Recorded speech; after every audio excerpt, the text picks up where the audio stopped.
खूबसूरत हो। अरे ये किधर भागता? अरे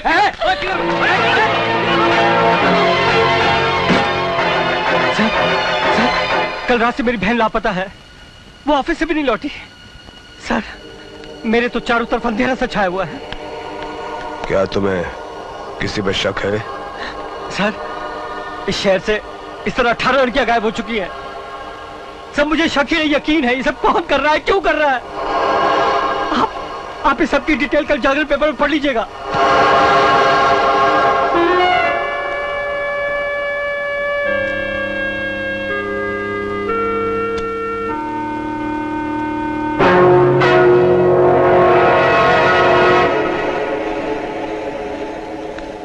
लगता है तुम पत्रकार हो। हाँ, मैं पत्रकार हूँ, लेकिन वो पत्रकार नहीं जो रईस बदमाशों के मुंशी होते हैं, रखेल होते हैं। मैं पैसे की थाप पर कलम से थुमके नहीं लगवाता।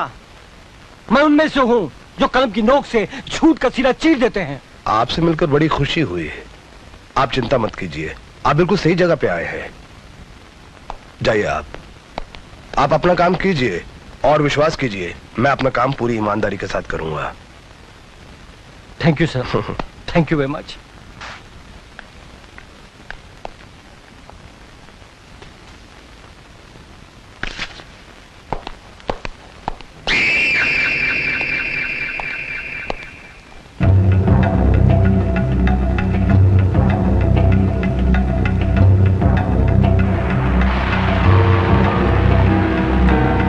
फिर तो उस पत्रकार ने धमकी भी दे दी थी कि उसे सब कुछ मालूम है।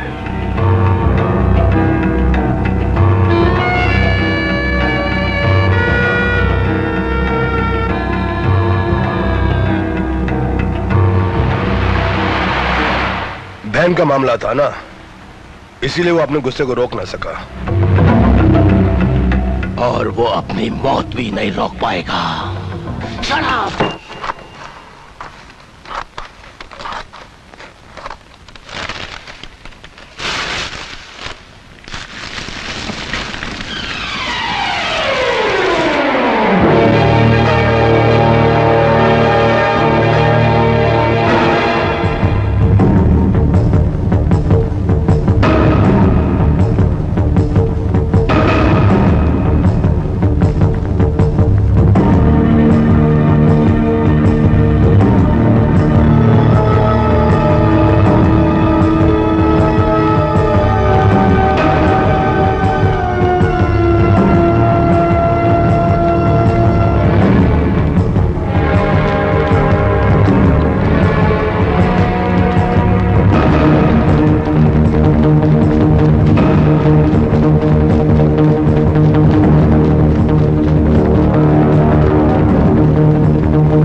मैं तुम्हें इस खून के जुर्म में गिरफ्तार करता हूं।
हवा हवलदार, आज तक तो यही होता आया है।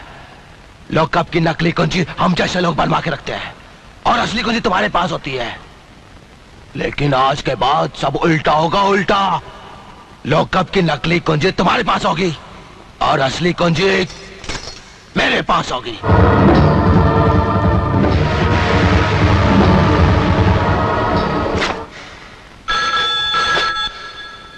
इंस्पेक्टर सिद्धांत हियर। सर, मैं हवलदार राम साखरे बोल रहा हूँ सर। बोलो। सर, कपाली यहाँ आया था, उसने इंस्पेक्टर शर्मा को बुरी तरीके से घायल कर दिया है सर। और सर, उसने उसको लॉकअप में बंद करके चाबी अपने साथ ले लिया है सर।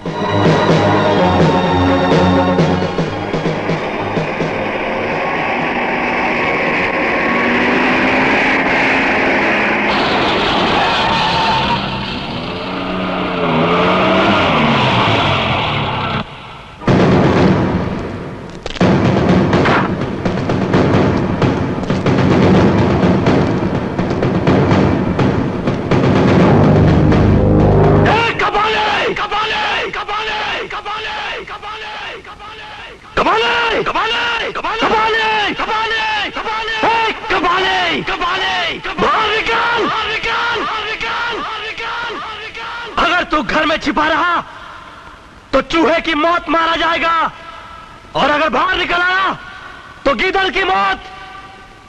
बोल, तुझे कौन सी मौत चाहिए?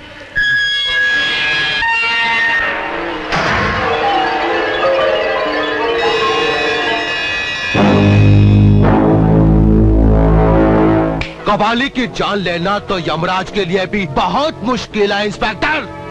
अगर तेरे में हिम्मत है तो पहले ये लॉकअप की कुंजी उठा करके बता। ये ले।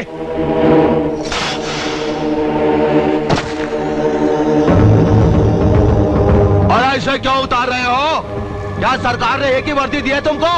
मैं नहीं चाहता कि तुझ जैसे बीमार कुत्ते का खून मेरी ईमानदार वर्दी पर लगे।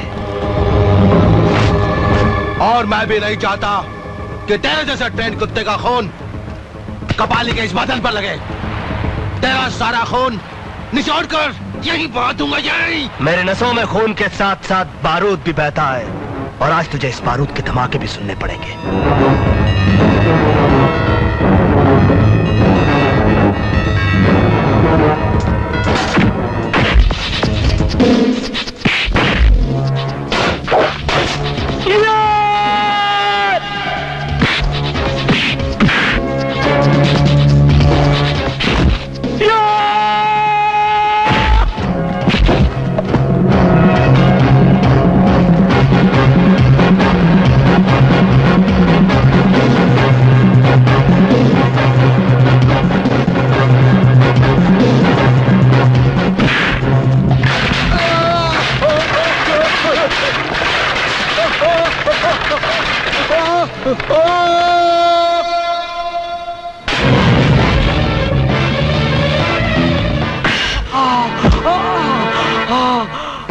ये वही कपाली है जिसका नाम सुनकर ही आप लोग कांपने लगते थे, मगर गौर से देखिए, आज ये खुद कांपने के लायक नहीं बचा। लोग कहते हैं कि जब कोई चीज बांझ हो जाती है तो वो कुछ पैदा नहीं कर सकती। गलत है ये, इसलिए कि जब लोगों की बहादुरी बांझ हो जाती है तभी कपाली जैसे गुंडे पैदा होते हैं। अगर आप लोग ये चाहते हैं कि आप लोगों की खुदी को मिटाने के लिए अगर गुंडों की खुदाई भी आ जाए और मिटा ना सके, तो आप लोगों को खुददार बनना पड़ेगा। खुददार, खुददार, खुददार।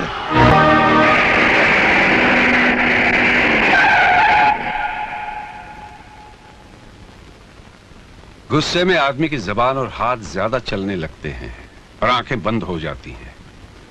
मिस्टर सिद्धांत के साथ शायद यही हुआ। यस सर, शायद यही वजह है कि इसने कपाली को इतना मारा कि वो बोलने के लायक भी नहीं रहा। सर, उसके जरिए हम दूसरे मुजरिम को आसानी से पकड़ सकते थे। मिस्टर सिद्धांत को इतने गुस्से में नहीं आना चाहिए था। हाँ, ये सच कहते हैं। तो क्या करता मैं? आप ही लोग बताइए, क्या करता मैं?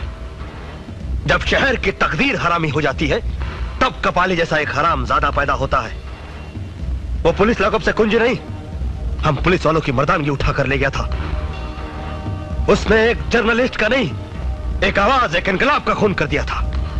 और जिस बुरी तरीके से उसने हमारे एक पुलिस इंस्पेक्टर को बीच सड़क पर मारा, उस गली के कुत्ते भी यह सोचकर खुश होते होंगे कि उनकी जिंदगी हम पुलिस वालों से तो अच्छी है। सर, कपाली की गुनाह इतनी भयानक है कि अगर किसी पुलिस वाले को उस पर गुस्सा नहीं आता तो यह समझा जाए कि वो इम्तिहान देकर वर्दी का हकदार तो बन गया है, मगर वर्दी का सच्चा वफादार नहीं। ये सच है सर, हालात कभी ऐसे भी हो जाते हैं कि गुस्सा आ जाए, मगर ये भी सच है मिस्टर सिद्धांत कि अगर तुम अपने गुस्से को काबू में रख लेते तो वो कम से कम बयान देने लायक तो रह जाता। सर, मैंने अपने गुस्से को काबू में रखा था, इसीलिए वो कम से कम जिंदा रहने के लायक जरूर है। The meeting is over.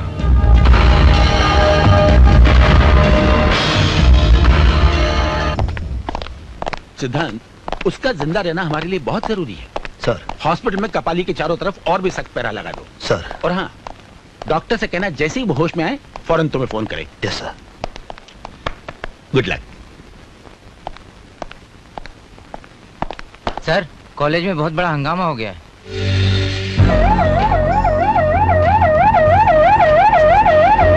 क्या समझता है प्रिंसिपल अपने आप को? हमारी डिमांड्स की कुछ वैल्यू ही नहीं। देख लेंगे हम सब लोग मिलकर इसको। हम लोगों ने जो सोचा वही हुआ। प्रिंसिपल ने हमारी बात नहीं मानी, मगर हम लोग चुप नहीं रहेंगे। आप लोगों को मालूम है हमारे कॉलेज की फीस बढ़ा दी गई है। इसे कम करने के बारे में हमारी प्रिंसिपल साहब से आधा घंटे बहस हुई, लेकिन वो मानने के लिए तैयार ही नहीं है। कहते हैं वाइस चांसलर से बात करनी होगी। ये सब बहाने हैं। प्रिंसिपल साहब, प्रिंसिपल साहब, मुर्दाबाद मुर्दाबाद कहने से कुछ नहीं होगा। फिर हम कॉलेज में तोड़फोड़ मचा देंगे।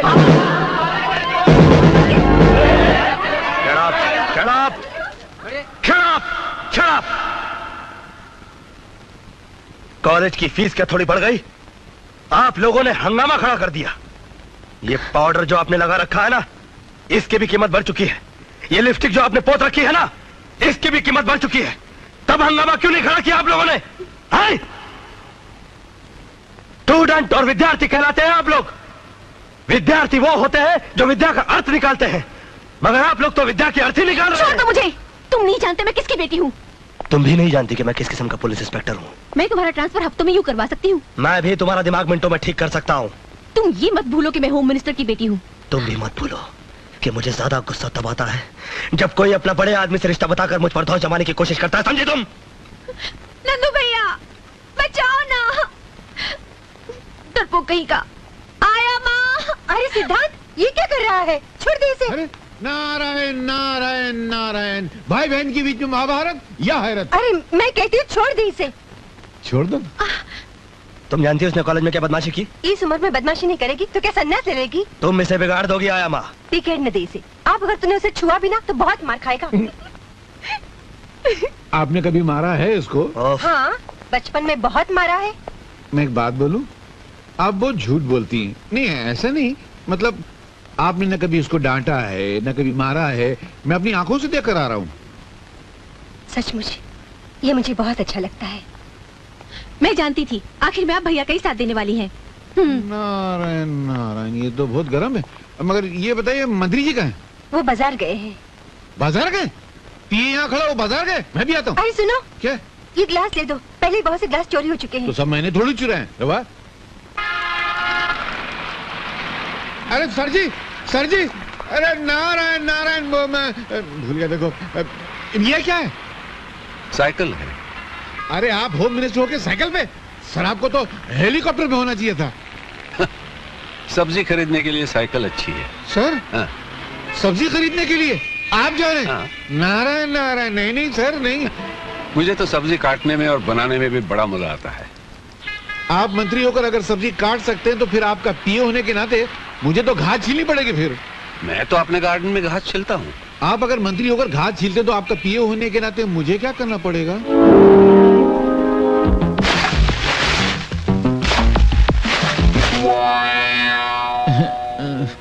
क्या सर, आपका पीए बनने में कितना खुश हुआ था। मैं समझा था कि मैं कैश कमाऊंगा, ऐश में रहूंगा। आपका पीए तो बन गया, मगर लगता है बिना खाए पिए ही मर जाऊंगा। सर थोड़ा कमाना था ना सर। ईमानदारी से जीना सीखो, उससे अगर कुछ बनता नहीं तो बिगड़ता तो नहीं ना। अरे क्या भगवान, मैंने तुझसे कहा था माशूका गद्दार मत देना, मालिक ईमानदार मत देना, तूने दोनों गड़बड़ कर दिया ना। ये क्या मालिक है, एक पैसा कमाने नहीं देता है, देख जेब खाली है। मेरी कहानी फिर से लिखना, मैं आगे मिलता हूँ। अरे मालिक, सर मैं ये कह रहा था कि आजकल के जमाने में इतनी ईमानदारी अच्छी नहीं है, थोड़ी थोड़ी बेईमानी करना चाहिए। मेरे पिताजी कहा करते थे कि ईमानदारी वो गंजा सर है जिस पर नोटों के बाल कभी उग ही नहीं सकते, थोड़ी सी बेईमानी की तेल की मालिश करते रहना चाहिए। तो वे करेंगे ना सर, नहीं तो पैसा नहीं मिला, मजा नहीं आएगी। देखो, गलत कमाई करने से कभी कभी सर पे इतने जूते पड़ते हैं कि आदमी सचमुच गंजा हो जाता है। क्या बात करते? हाँ।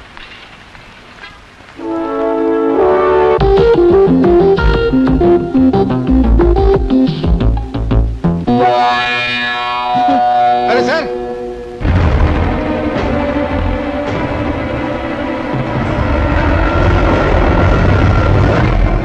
ये अच्छा हुआ कि कपाली को अब तक होश नहीं आया।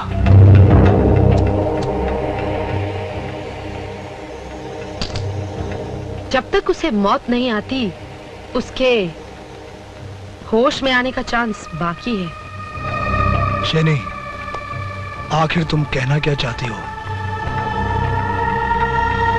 आज इस शहर में एक खास प्रोग्राम है, फिलहाल तो तुम इसे देखो।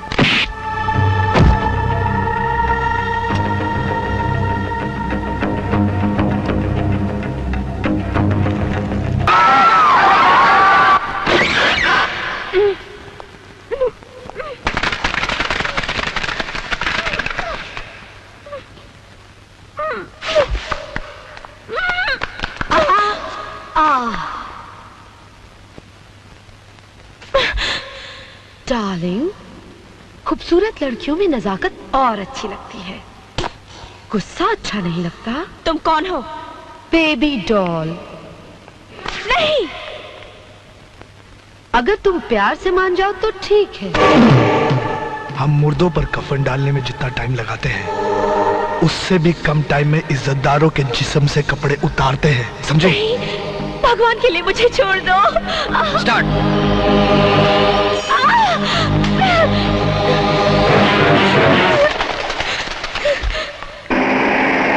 रुक जाइए, रुक जाइए। कुछ लोग जबरदस्ती मुझे स्टेज से उठा कर ले गए और लोग ब्लू फिल्म बनाते हैं। मेरे साथ भी बदतमीजी करने की कोशिश की, मैं किसी तरह वहां से भाग निकली। प्लीज चलिए मेरे साथ, वो लोग सामने वाले स्टेडियम में हैं। चलिए। आइए, आइए इंस्पेक्टर साहब, यही है वो जगह जहां वो बदमाश मुझे लेकर आया था, उसी दरवाजे से। और यहाँ गुंडे खड़े थे और वहाँ कैमरामैन था और यहाँ कालीन बिछाया गया था, मगर अब तो यहाँ कोई नहीं है। पता नहीं कहाँ चले गए सब। मैं सच कह रही हूँ इंस्पेक्टर साहब, यहाँ कैमरा था, गुंडे थे। आप मेरी बात का यकीन कीजिए। मैं उड़ते हुए कबूतरों के पर गिन लेता हूँ। सुनिए तो, आप ऐसे मत चले जाइए। देखिए, आप मेरा यकीन कीजिए, मैंने आपसे जो कुछ भी कहा वो सच है, मैं आपसे झूठ नहीं बोल। अपनी रातें सड़कों पर ही काटती हो या तुम्हारा कोई घर भी है? हाँ सर, मेरा अपना घर है। आप मुझे मेरे घर तक छोड़ देंगे? Thank you.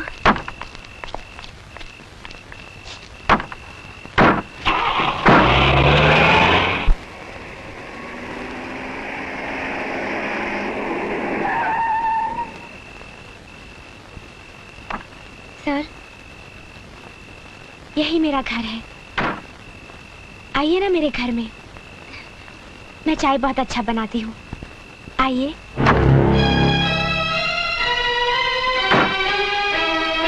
रात के सन्नाटे में अकेले मिलना, बदन पर इस तरह के तंग कपड़े, झूठे ड्रामे के सहारे किसी को अपने घर तक ले आना और रात के 2 बजे घर के अंदर चलने की दावत देना। रुक जाओ, एहसान जताकर मत जा, सुन ले मेरी बात। तुमको देखकर एक चीज तो समझ में आ गई कि हर वो चीज जो चमकती है वो सोना नहीं होती। अब मुझे देखकर एक चीज तुम भी समझ लो कि हर वो चीज जो काली होती है वो कीचड़ नहीं होती। ओ मानिया,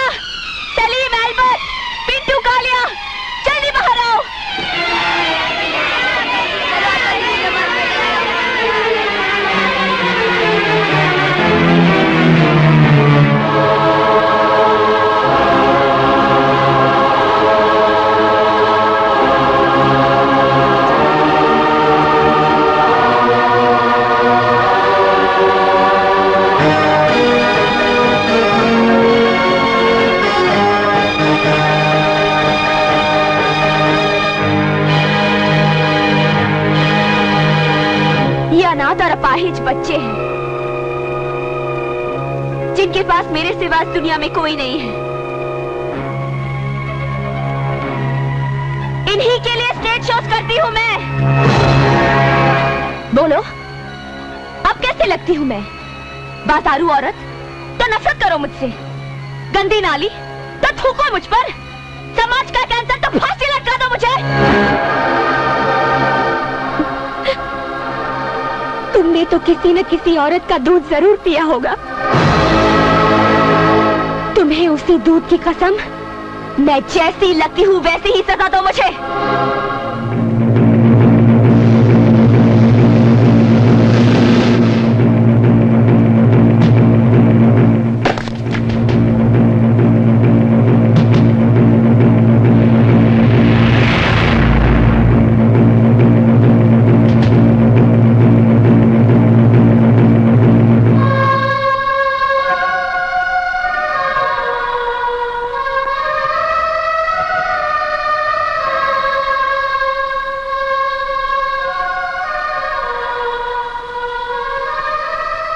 मैं पवित्र गीता को पहले इसी तरह माथे से लगाता हूं, फिर होठों से इज्जत देता हूं।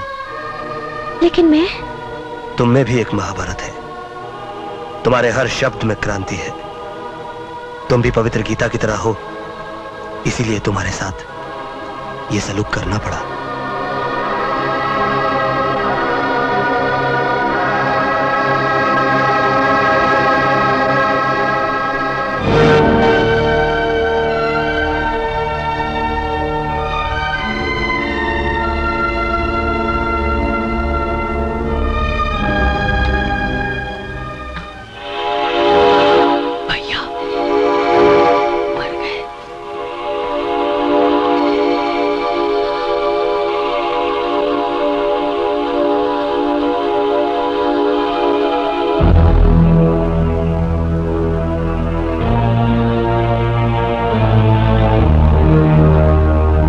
नंदो, इतनी रात को कहां से आ रहे हो?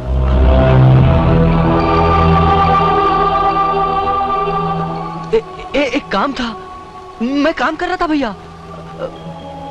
देशभक्ति पर एक फिल्म बन रही है, मैं उसी की शूटिंग कर रहा था। ये तो अच्छी बात है, फिर इतना चोरी चोरी क्यों जा रहा था? वो बहुत रात हो गई थी ना भैया, इसलिए। देख, मेरी दो बातें याद रखना।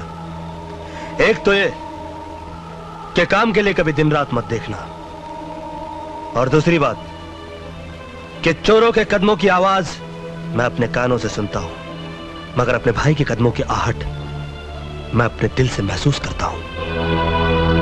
इसलिए एक बार मुझसे चोर बच सकता है, मगर मेरा भाई नहीं। चल जा, जाके सो जा।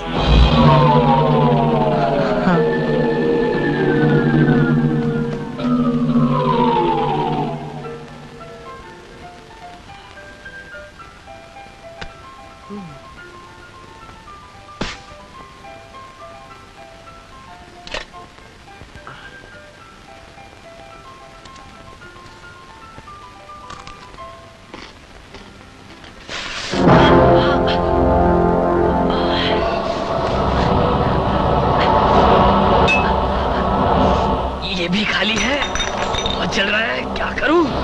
अरे नंदू, ये क्या हो गया तुझे? कुछ नहीं भैया, थोड़ा सा। ये थोड़ा लग रहा तुझे?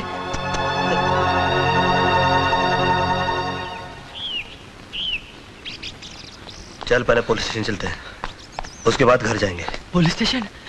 अरे नहीं भैया, आप ही जाओ ना। अरे तू तो एक आम आदमी की तरह पुलिस स्टेशन के नाम से घबराता है। तेरा भाई इंस्पेक्टर है। Now come on.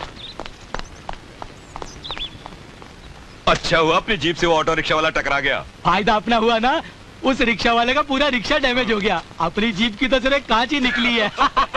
अपना माल बनाते जाओ, कोई देखने वाला नहीं है। सब साले ऑफिसर यहाँ माल कमाने के चक्कर में है, अपन क्यों नहीं कमाए? कोई ना देवे उसको दो डालने का।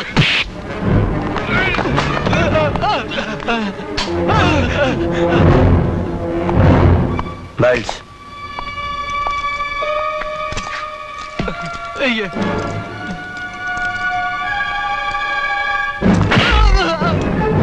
धुलाई उन्हीं कपड़ों की होती है जिन पर मैल लगा हो, समझे? गलती हो गई था। मुझे माफ कर दो साहब, गलती हो गई। माफ कर दो। गलती नहीं, जुर्म किया है तुम लोगों ने, और जुर्म के लिए माफी नहीं दी जाती, उसके लिए सजा दी जाती है।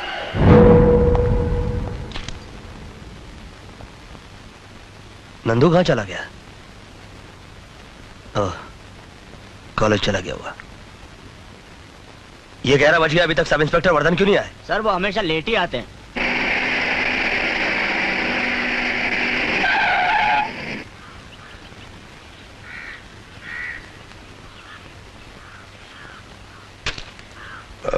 एक्सक्यूज मी सर, वो क्या है कि मैं किसी दूसरे मूड में था, इसलिए मैंने वो सिगरेट काम फेंक। तुमने अपनी घड़ी तो खरीद के पहनी होगी। जी? इसकी कीमत जानते हो? जी। तुम घड़ी की कीमत तो जानते हो, मगर वक्त की कीमत नहीं जानते। ओह, वो क्या सर, कल नींद नहीं आई और कुछ सुस्ती सी भी आ रही थी। मिस्टर आदर्शवर्धन, तुम्हें इस बात का कोई हक नहीं पहुंचता कि पुलिस की फर्ज की गंगा जो कि कानून की गंगोत्री से निकलती है, उसे तुम अपनी गंदी आदतों के गटर में डाल दो। सर, मैं भी एक पुलिस ऑफिसर हूं। आप कमरे के अंदर भी मुझे यह भाषण दे सकते थे। यह भाषण नहीं, यह मेरी वार्निंग है मिस्टर आदर्शवर्धन। और मेरी वार्निंग तुम्हारे सिगरेट केस के ऊपर लिखी हुई वार्निंग की तरह नहीं, जिसे तुम भूलकर सिगरेट के कष्ट लगाया करते हो। मेरी वार्निंग कानून की किताब के उस फुल स्टॉप की तरह है, जिसके बाद कुछ भी करने या सोचने की जगह नहीं बचती। जाओ।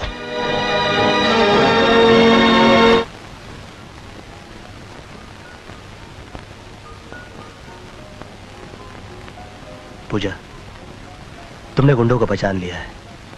तुम्हें अपने रास्ते से हटाने के लिए वो तुम पर जानलेवा हमला भी कर सकते हैं, इसलिए अब तुम्हारे अपने घर में रहना ठीक नहीं। तुम्हें एक महफूज जगह पर रखा जाएगा, जिसका किसी को पता नहीं चलेगा। वहां पर पुलिस का पहरा भी रहेगा। तो आप मुझे छुपा देना चाहते हैं? हाँ, हर कीमती चीज छुपा के रखी जाती है।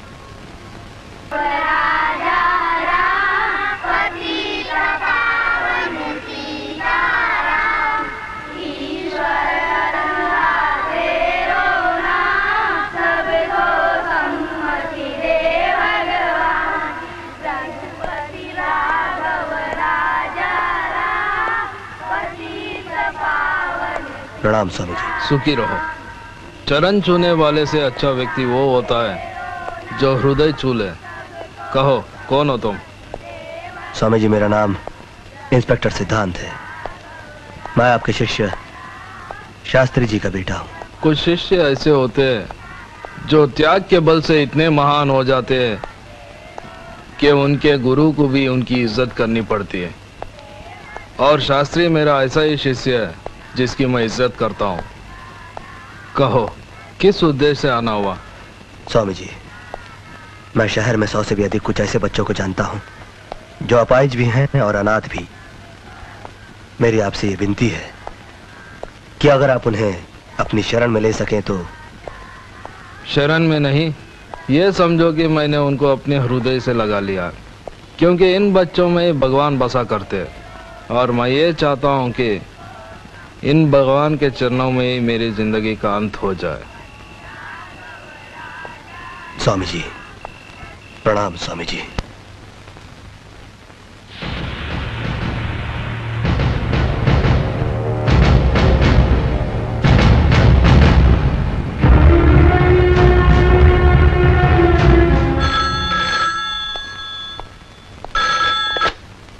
सर, कपाली की हालत सुधर रही है, धीरे धीरे उसे होश आ रहा है और मैं समझता हूँ कि कुछ ही देर में वो बयान देने काबिल हो जाएगा।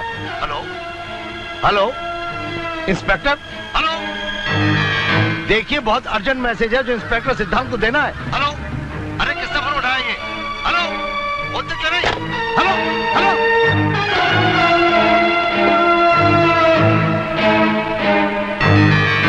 डॉक्टर का फोन आया है कि कपाली होश में आने वाला है। कपाली को किसी भी तरह हॉस्पिटल से निकालना होगा। अगर होश आने पर उसने हमारे खिलाफ पुलिस को बयान दे दिया तो हम सब बेमौत मारे जाएंगे। कपाली इतना कमजोर नहीं है बाबूजान जो इतनी जल्दी सबको चुगल दे। मिस्टर सलीम शूटर, इंस्पेक्टर सिद्धांत सूरी के मार के सामने गूंगे भी गजल गाना शुरू कर देते हैं। अंदर आ जाओ। बाबूजान, परेशान होने की क्या बात है? बात साफ है, शरीर का जो अंग सड़ जाए उसे काट कर फेंक दिया जाता है। कपाली को खत्म कर दो। ये तुम कह रही हो? तुम तो उसकी महबूबा थी। बाबूजान, मैं वो फूल नहीं जो किसी लाश पर फेंका जाता हो। मैं वो फूल बनना चाहती हूँ जो हमेशा जीते हुए आदमी की जयमाला में रहना चाहता हो। तुम बॉस बन जाओगे तो मैं तुम्हारी हो जाऊंगी।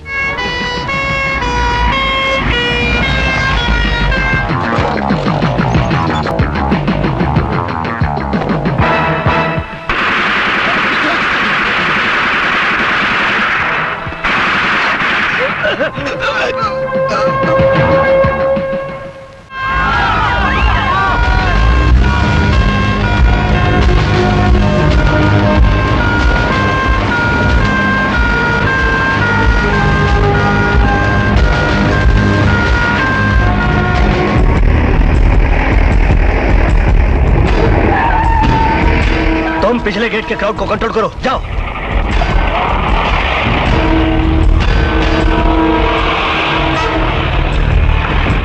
जाओ जल्दी से लाश का पंचनामा करो।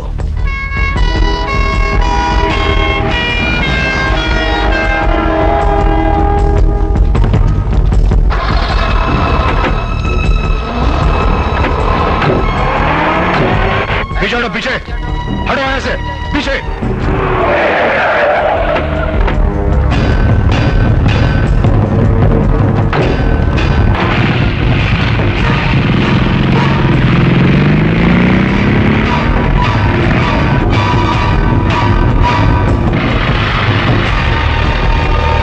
पीछे हटो, पीछे पीछे हटो। हटाओ सबको पीछे, यहाँ से सबको पीछे हटाओ। कोई तमाशा नहीं हो रहा यहाँ पर। हमें कपाली की लाश भी चाहिए। हाँ, तुम तो उसकी असली वारिस हो, तुम्हें तो लाश मिली जाएगी। हाथ पीछे।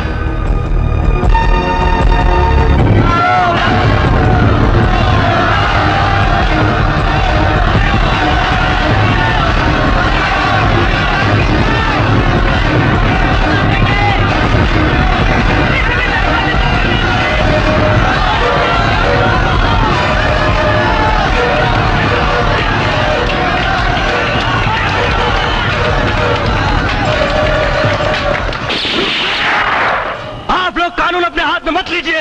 अरे कानून को तो तुम लोग अपने हाथ में लेते हो। हाँ, तुम लोग। हाँ, हम कानून अपने हाथ में लेते हैं, लेकिन उसी इज्जत के साथ जिस तरह कोई गीता या कुरान अपने हाथ में लेता हो। मगर आप लोगों ने एक गुंडे के लिए पत्थर और डंडे अपने हाथों में उठा लिए हैं। भूल गए कि कपाली ने कई निर्दोषों की जान ली। भूल गए कि कईयों की इज्जत लूटी उसने। कुछ भी था, वो हमारी जात वाला था। जात दुनिया में सिर्फ दो तरह की होती है, एक वो जो आंसू पीता है, एक वो जो खून पीता है, एक वो जो इंसानियत को आबाद करता है, एक वो जो इंसानियत को बर्बाद करता है। कपाली जैसे समाज का कोड अगर आपकी जात का हुआ तो क्या आप उसे गले लगा लेंगे? एक वक्त हुआ करता था जब हमारा समाज उसे अपना हीरो बनाता था, जो इंसान त्याग और बलिदान की मूर्त हुआ करता था। मगर आज लोगों ने गुंडों को अपना हीरो बनाना शुरू कर दिया है। अरे ये गुंडे तो गुंडे होते हैं, गंदगी लाख माथे पर रगड़ो वो चंदन नहीं बनती, हर लुटेरा वाल्मीकि नहीं बनता।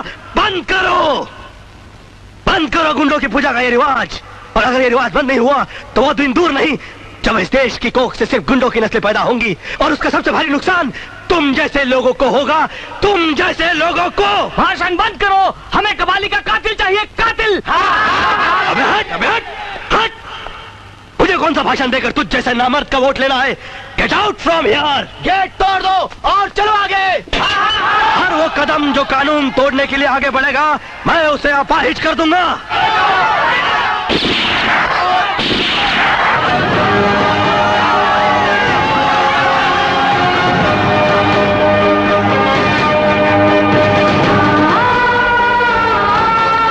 कपाली आपको सबसे पहले होश में आते मैंने देखा था और सबसे पहले मैंने ही आपको फोन किया। इम्पॉसिबल। अगर आपने मुझे सबसे पहले फोन किया होता तो कातिल के पहुंचने से पहले इंस्पेक्टर सिद्धांत यहाँ होता। आप मेरी बात के यकीन कीजिए कि मैंने आपके थाने फोन किया था और किसी आदमी ने फोन उठाया था। मैंने कपाली के बारे में सारी बातें उसे बता दी थी ताकि आपको खबर दे सके। कौन था वो? मैंने उससे बार बार पूछा कौन हो तुम, कौन हो तुम। उसे जवाब तो नहीं दिया लेकिन फोन काट दिया।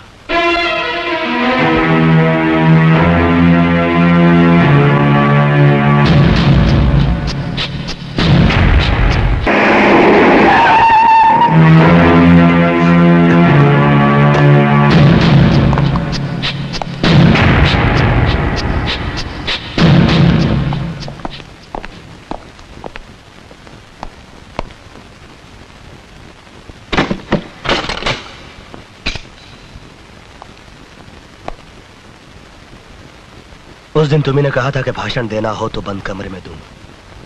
आखिर तुम भी एक पुलिस ऑफिसर हो, इसीलिए दरवाजा बंद कर दिया। बताओ, कल जब डॉक्टर का फोन आया तुमने मुझे खबर क्यों नहीं की? मैंने फोन नहीं उठाया। झूठ बोलते हो तुम। तुमने कपाली का मर्डर कैसे करवाया? मैंने कुछ नहीं कहा, झूठ है ये सब। झूठ वो है जो तुम बोल रहे हो। सबसे पहले तुम्ही को खबर मिली थी कि कपाली होश में आने वाला है और तुमने ये खबर गुंडों को पहुंचा दी। इसीलिए पुलिस पहुंचने से पहले गुंडे वहां पहुंच गए और उन्होंने कपाली को मार डाला। पता नहीं अंदर क्या हो रहा, कुछ खास बात हो रही होगी यार। तेरे को क्या, तू चुप कर खाली। जिन लोगों के साथ मिलकर तुम कानून का बलात्कार करते रहे, अगर कल सुबह 10 बजे तक उन लोगों का नाम नहीं बताया तो मैं तुम्हारे जिस्म को वर्दी की जगह जख्मों का लिबास पहना दूंगा और फिर तुम दर्द से इतना तड़पोगे कि उसके बाद मौत को भी चखोगे तो यही कहोगे कि मजा नहीं आया।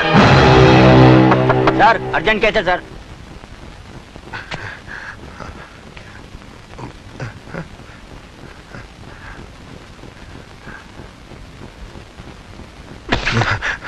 आओ, और हो सके तो मुस्कुराहट का कफन अपने होठों पे डाल दो ताकि अपने छोटों के सामने बेइज्जत होने से बच जाओ।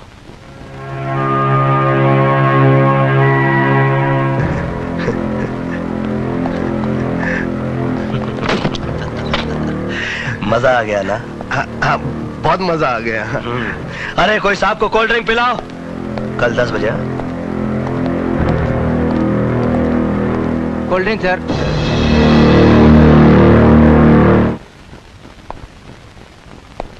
पिताजी, जब आप पुलिस डिपार्टमेंट में डीएसपी थे उस वक्त सिद्धांत के पिता शास्त्री जी मंत्री थे। उन्होंने आप पे आरोप लगाया था कि आप एक ईमानदार ऑफिसर नहीं, आप करप्ट हैं, आप रिश्वत लेते हैं। वो आपको नौकरी से निकाल देना चाहते थे, लेकिन उससे पहले ही बदनामी के डर से आपने।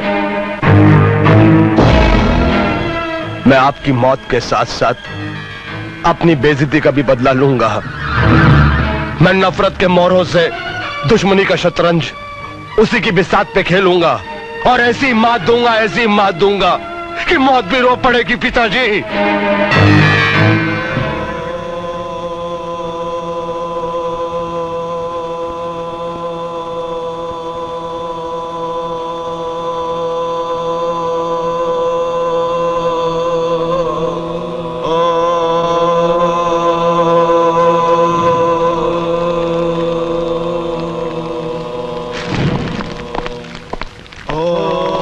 नमस्ते स्वामी जी, आप तो सब जानते हैं।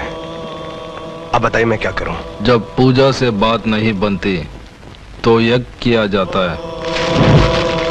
और याद रखो, यज्ञ की अग्नि में बहुत कुछ भस्म कर देना पड़ता है। हाँ, मैं इसके लिए तैयार हूं, लेकिन आगे भी तो बताइए कि मैं क्या करूं? आदमी के पास जिस प्रकार का अस्त्र शस्त्र हो उसी प्रकार का युद्ध लड़ना चाहिए, तभी उसको सफलता मिलती है।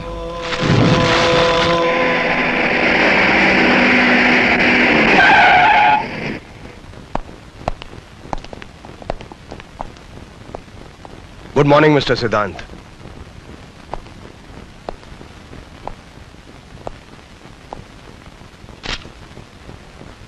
जिनकी आत्मा पर बोझ होता है, कभी कभी उनकी जबान साथ नहीं देती। शायद इसीलिए तुम अपना बयान लिख कर लाए हो। अब मैं इस वर्दी के पिंजरे से आजाद हो चुका हूं। ना तुम मेरे सीनियर और ना मैं तुम्हारा जूनियर। अब मुझसे सवाल करने के लिए तुम्हें अदालत के दरवाजे खटखटाने होंगे।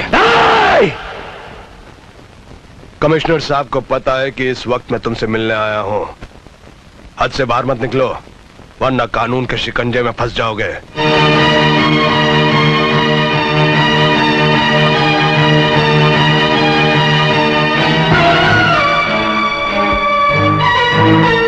तुम मेरी जिंदगी में फुल स्टॉप तो क्या कॉमा भी नहीं लगा सके, लेकिन मैं तुम्हारी जिंदगी में फुल स्टॉप जरूर लगाऊंगा।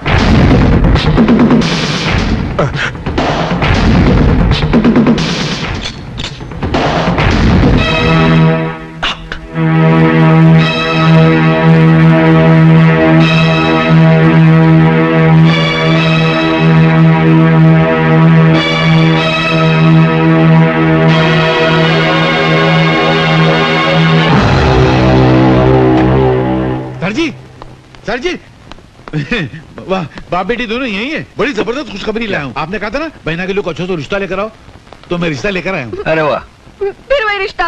अरे तू क्या आते जाते मेरे पैर पे मार के तोड़ती? तेरे को कोई और मिलता नहीं है क्या? ये तो मेरा है। आपके पास कहाँ से आया? पता नहीं, हाथ लगाया तो शायद हाथ में आ गया होगा। दीजिए। ये लो, जाओ।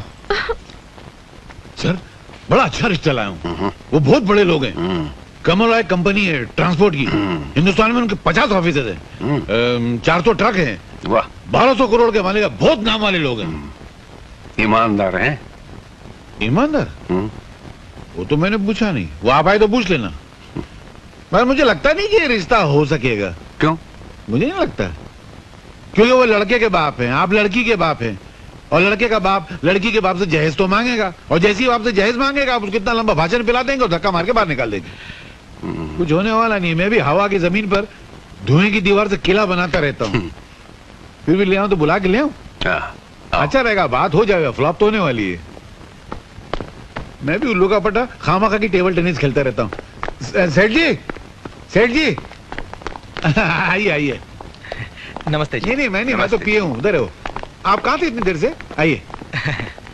सर ये लीजिए। नमस्कार। ये लड़के के बाप है, ये लड़के की माँ है, ये लड़के का मैनेजर है, और ये उसके पिता है। नहीं अंकल, आपने सब गड़बड़ कर दी, उल्टा पुल्टा हो गया। कैसे?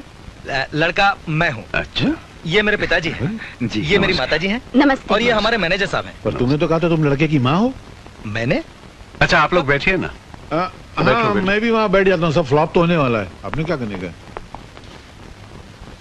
अच्छा, क्या काम करते हो? जी मैं ग्रेजुएट हूँ और डैडी के सारे बिजनेस मैं ही संभालता हूँ। अच्छा, हम दोनों पति पत्नी 6 महीने तो तीरथ पर रहते हैं। हाँ जी। अच्छा, आप लोग दहेज में क्या लेंगे? हमें बहू के अलावा दहेज में कुछ नहीं चाहिए। जी हमारे लिए सौभाग्य की बात यही होगी कि हमारा रिश्ता आपके यहाँ तय हो जाए। कन्हैयालाल, ओ कन्हैयालाल। हाँ क्या हुआ? फ्लॉप हो गया ना? अरे फ्लॉप नहीं हुआ, मामला तय हो गया। मिठाई तो खिलाओ सबको। शादी पक्की हो गई? अरे मुबारक हो। लो सर को मिठाई खिलाओ। जल्दी खोलो यार। ये लीजिए। ये तो खाली है। तो तुम क्या खाली डब्बा लेकर आए थे शादी करने के लिए? नहीं अंकल, वहाँ से तो भरा हुआ लिए थे हम लोगों ने। भरा हुआ था मतलब? तो क्या मैंने खा लिया? नहीं मेरा। अरे वाह, देखो सर, ये ईमानदारी का जमाना है। मैं आपके बेटे का यहाँ रिश्ता पक्का करने आया तो बोलता है मैं मिठाई खा गया, कल बोलेगा मैं जहेज खा गया, फिर बोले मैं सुबह सेट खा गया। वाह वाह वाह, शराफत की दुनिया ही नहीं है।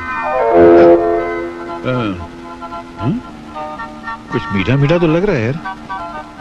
मैंने खाया था क्या? खामखा बेचारे को डांट दिया। ऐसा नींद में क्यों जाता मालूम नहीं। वो मेरे भैया के कब्जे में है और वो उससे प्यार भी करने लगे हैं। फिर वो मुझे जरूर पहचान लेगी और मैं उससे बच नहीं पाऊंगा। और भैया तो मुझे जान से मार डालेंगे। तुम कुछ करो बाबूजान, तुम उसे जान से मार डालो, उसे मार डालो बाबूजान, वरना मैं मर जाऊंगा। बाबूजान।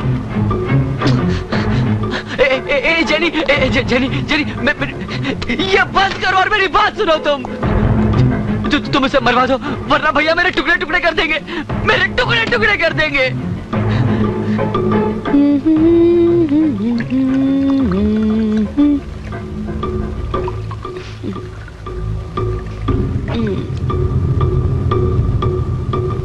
बाबूजान, याद रख, रावण की मौत नहीं होती अगर उसका छोटा भाई नहीं होता।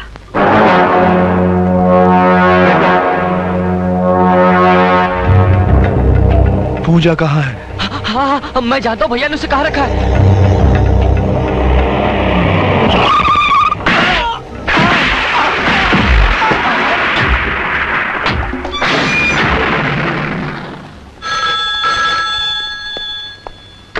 हेलो सर, मैं हवलदार रमन्ना बोल रहा हूँ। कुछ गुंडों ने उस घर पर हमला कर दिया है जहाँ आपने पूजा जी को रखा है। आप जल्दी आ जाइए। पूजा, पूजा, पूजा।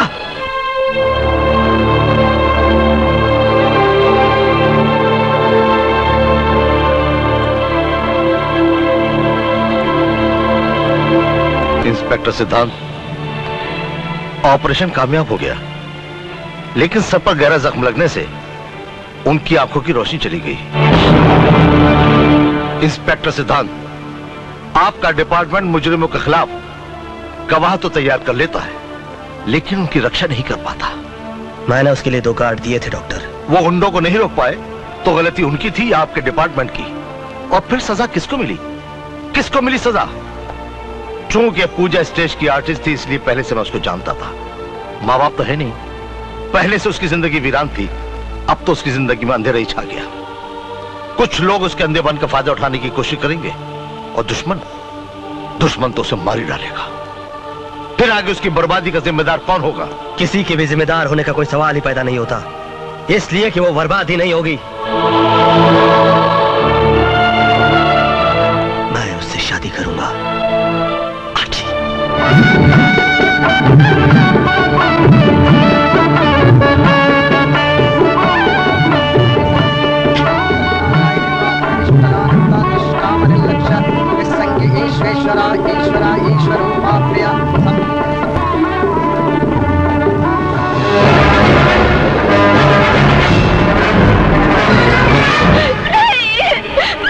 छोड़ दो मुझे।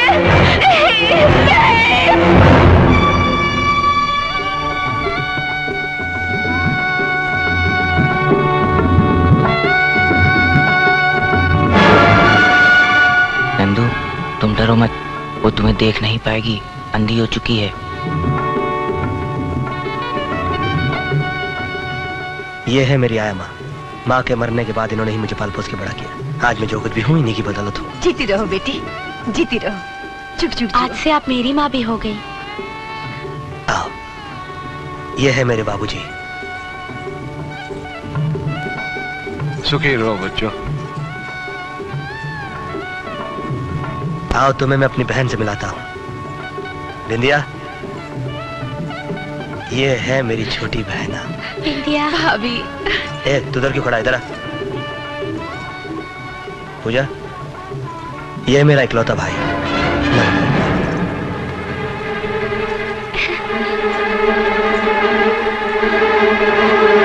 कितने भोले भाले लगते हैं। एक थोड़ी, पहले 6 आना चाहिए। एक। अरे सुनो, हाँ? कोई बकरा आ रहा है, जा तू। मेरी घड़ी कहाँ गई? मुझे क्या मालूम? आप नहीं चुराई होगी। क्या मतलब? मेरे जेब में किसी घड़ी निकलती है? हाँ। क्या ये कहाँ से आई? घड़ी दीजिए मेरी। मगर नहीं, हाँ लेना यार। घड़ी दीजिए ना। लेना जा। नमस्ते जी। नमस्ते। क्या है? मिनिस्टर साहब घर में हैं? तुमने मिनिस्टर साहब को कभी देखा है? जी नहीं। फिर कैसे पूछ लिया कि मिनिस्टर साहब घर पे हैं? हो सकता है कि मैं ही मिनिस्टर हूँ फिर। खड़े रहो। मेरा मतलब है कि उनमें और मुझ में कुछ ज्यादा फासला नहीं है। वो मुझ में है और मैं उनमें हूँ। उनमें और मुझ में इतना ही फर्क है जितना मुझ में और मुझ में है, तुझ में और तुझ में है। जी मैं कुछ समझा नहीं। मैं खुद नहीं समझा तो तुमको क्या समझाऊं? बोलो क्या काम है? सर, हाँ? मेरी एक लड़की है। मेरा शादी करने का कोई इरादा नहीं है। मैं शादी की नहीं। हाँ? मैं उसका एडमिशन मेडिकल कॉलेज में करवाना चाहता था। मेडिकल कॉलेज में? जी। आपको मालूम है मेडिकल कॉलेज की सीट कितनी महंगी है? एक लड़का 105% लेके पास हुआ था। 105? हाँ, 100 लिखाई के, 5 सफाई के। सफाई के? अरे कुछ लिखा ही नहीं तो सफाई नहीं हुई यार। तो उसने 5 लाख रुपया भरा तब जाकर उसको सीट मिली। तुम्हारे पास 5 लाख रुपया, अभी सीट दिलाता हूँ। सर 5 लाख रुपया तो मैंने कभी सपने में भी नहीं देखे। सपने में भी नहीं देखे? भिखारी लगता है। चलो मेरे दिल में रहम है, मैं तुम पर रहम खाता हूँ। 1 लाख रुपया तो सीट दिला देता हूँ। सर मैं जिस मोहल्ले में रहता हूँ ना, वहाँ के तमाम मकान बेच दिए जाएं। उन मकान में रहने वालों के सारे कपड़े लत्ते बर्तन सारे बेच दिए जाएं। उन लोगों को भी बेच दिया जाए तो भी 1 लाख रुपया इकट्ठा नहीं हो पाएगा। अनाथ आश्रम में रहता है क्या बे? अबे 50,000 दे सकता है कि नहीं? सर 40 साल हो गए मुझे नौकरी करते करते, अब तक मेरे प्रोविडेंट फंड में 50,000 नहीं जमा हो पाए। साला, अबे 5,000 देगा? मेरी औकात नहीं है। 500 रुपया देगा? तनख्वाह नहीं है मेरी। अबे तो तेरी औकात कितनी है? 5 रुपए की। हा? होम मिनिस्टर का पीए और 5 रुपए रिश्वत? थू थू थू, हट। इससे तो ईमानदारी अच्छी है। अबे हम लोग वो लोग नहीं है जो 5 रुपए और 5 लाख रुपए के लिए ईमान बेच देते हैं। हम देश प्रेमी है, देशद्रोही नहीं। निकल जाओ यहाँ से। मगर मेरा एडमिशन? मैं निकल तेरी मेरी बच्ची का जेल करा दूंगा तुमको। हमारा ईमान खरीदते हो? हम जैसे सच्चे लोग जिन्होंने कभी आज तक रिश्वत नहीं ली। निकलो, हवलदार, पुलिस वाले, गिरफ्तार कर लो। बताओ, 5 रुपए रिश्वत देता।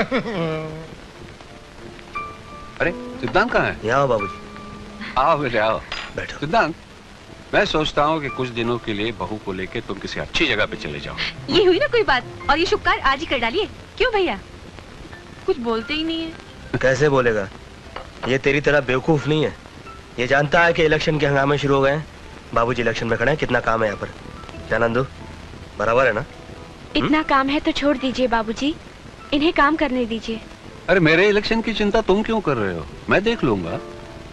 और वैसे भी तुम सरकारी अफसर हो, तुमसे 1 वोट से ज्यादा फायदा नहीं होने वाला। बहू एक से एक कई सदमों से गुजरी है, जरा बाहर जाएगी तो उसका दिल भी बहल जाएगा। और तुम ये क्यों नहीं सोचते, नई नई दुल्हन के कुछ अरमान भी तो होते हैं। हाँ। शास्त्री जी जिंदाबाद, शास्त्री जी को वोट दो, शास्त्री जी जिंदाबाद, शास्त्री जी को वोट दो, शास्त्री जी जिंदाबाद, शास्त्री जी जिंदाबाद, शास्त्री जी को वोट दो, शास्त्री जी जिंदाबाद, शास्त्री जी को वोट दो, शास्त्री जी को वोट दो, लालटेन को वोट दो, शास्त्री जी को वोट दो, आदर्श वर्धन को वोट दो, आदर्श वर्धन जिंदाबाद, आदर्श वर्धन को वोट दो, आदर्श वर्धन जिंदाबाद, शास्त्री जी को वोट दो, लालटेन को वोट दो, आदर्श वर्धन को वोट दो।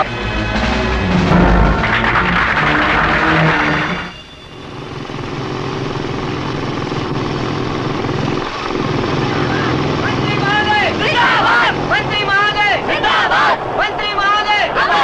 अरे मंत्री जी आगे चलिए। मंत्री महोदय, मंत्री महोदय। एक हार तो दो ना। अच्छा थोड़ा फूल तो दो। अरे क्या कंजूस लोग हैं, मेरी चमचागिरी तो रहेगी। मैं मंत्री जी के हार कहाँ से लेके जाऊँ? अरे मेरा हार कहाँ गया? आपके पास मेरा हार कैसे है? उड़ के, मेरे पास पैसे नहीं थे ना तो। अब मैं क्या मंत्री जी को पहनाऊंगी? तुम्हारे पास इतनी अच्छी बाहें हैं, बाहों का हार पहनाओगे तो मंत्री जी खुश हो जाएंगे। मैं इस राव हार पहना के आ जाता हूँ। अरे अरे अरे, श्री आदर्श वर्धन, श्री आदर्श वर्धन, श्री आदर्श वर्धन, श्री आदर्श वर्धन। आप जिस आदमी के कंधे पे हाथ रख रहे हैं ये तो निहायत ही बदतमीज आदमी है। मोहतरमा, आज के जमाने में जो बदतमीज और बदमाश होता है वही दुनिया में सबसे ज्यादा तरक्की करता है। क्यों सर? तुम तो शास्त्री जी के प्यादे हो। हूँ नहीं था। वो भूकंप आने से पहले जानवर कैसे गांव छोड़ के भाग जाते हैं, उसी तरह शास्त्री जी का इलेक्शन आने से पहले ही मैं उनकी नौकरी छोड़ के भाग गया। अभी आपकी शरण में आ गया हूँ। सर इसकी कोई मदद मत कीजिएगा, ये बिल्कुल गद्दार आदमी है। सर जो ईमानदारों से गद्दारी करेगा वो गद्दारों से ईमानदारी करेगा, ये बहुत बड़े झूठे ने कहा है। आदमी दिलचस्प भी हो और चालाक भी। आज से तुम हमारे प्यादे हो।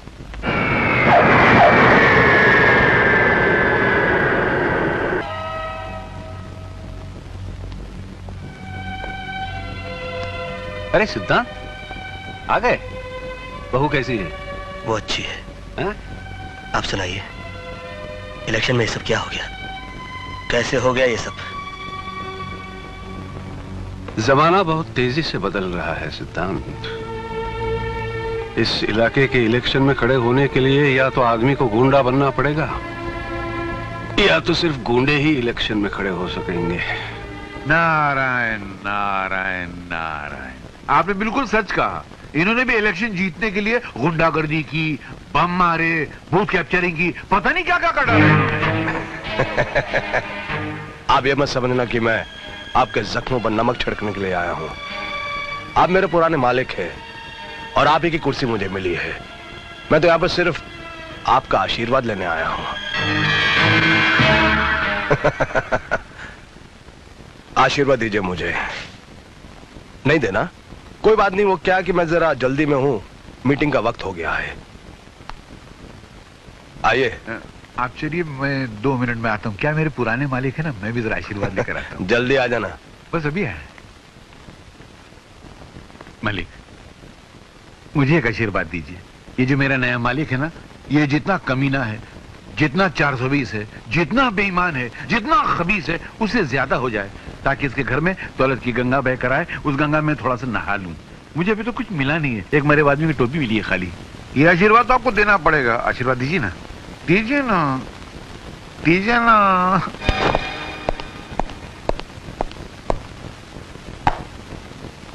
मिस्टर सिद्धांत, आजकल हर मिनिस्टर की सिक्योरिटी पर सरकार बहुत ध्यान दे रही है।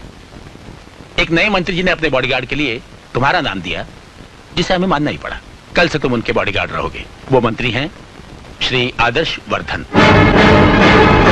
लेकिन याद रख इंस्पेक्टर, एक दिन मैं तुम्हें अपने पीछे पीछे कुत्ते की तरह दुम हिलाने पे मजबूर कर दूंगा। सर, ये मुझसे नहीं होगा। मैं अपनी नौकरी से इस्तीफा देने के लिए तैयार हूं।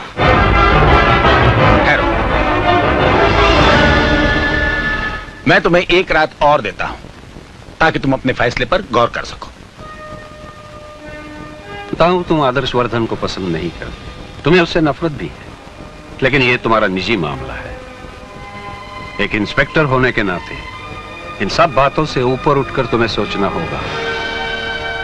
देखो बेटे, ड्यूटी एक ऐसी चीज है जो कभी कभी रोते हुए भी निभानी पड़ती है।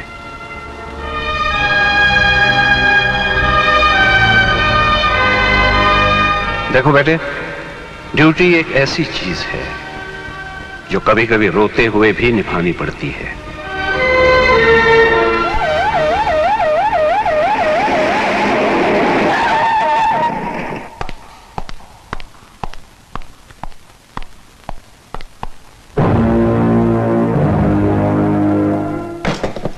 इसी जगह हमारे बीच एक रिश्ता टूटा था। इसी जगह एक नए रिश्ते की शुरुआत हो, यह सोच के मैं यहां पर तुम्हारा इंतजार कर रहा था। किसी ने जिस जूते का इस्तेमाल किया हो और उसी जूते को किसी दिन सलाम करना पड़े, जरा सोचो कितनी तकलीफ होती होगी। जूते तो हमेशा ही तकलीफ देते हैं। नए नए हो तो काटते हैं, पुराने हो तो फट जाते हैं। अभी भी बहुत दम कम है तुम में, इसलिए मैंने तुम्हें सिलेक्ट किया। वरना लोग तो मुझसे कह रहे थे कि अपनी सेफ्टी के लिए कुछ कुत्ते रख लो, लेकिन मैंने सोचा उनसे अच्छे तो तुम हो।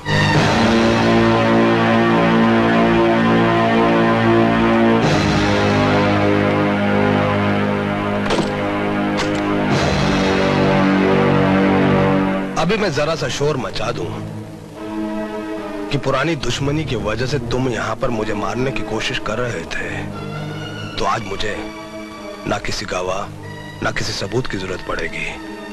सरकारी मशीनरी से जनता तक सब तुम्हारे खिलाफ हो जाएंगे। मिस्टर सिद्धांत सूरी, कल चालाक तुम थे, लेकिन आज चालाक मैं हूं। कल वक्त तुम्हारा था, लेकिन आज वक्त मेरा है। तुम जैसे खुददार आदमी के लिए ऐसी जिंदगी जीने से अच्छा है कि तुम अपनी नौकरी से इस्तीफा दे दो। Resign. Why should I resign? मैं कोई बुज़दिल गुनहगार नहीं जो अपना गुनाह छुपाने के लिए इस्तीफा दे दूं। जहर पीना पड़े तो पीऊंगा। ड्यूटी तो ड्यूटी है, करनी है सो करूंगा। आइए सर।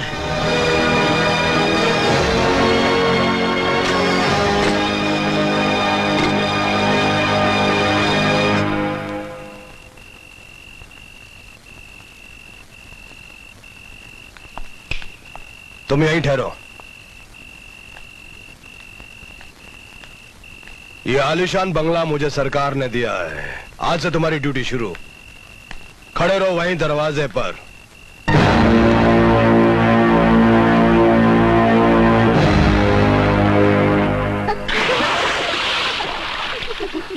लड़कियों शर्माओ मत, अंदर आओ। कन्हैया कल का प्रोग्राम बताओ। 10 बजे दलाल राय से मीटिंग है जो आपको 10 लाख रुपया देने वाले हैं। उनको गारमेंट फैक्ट्री खोलना है।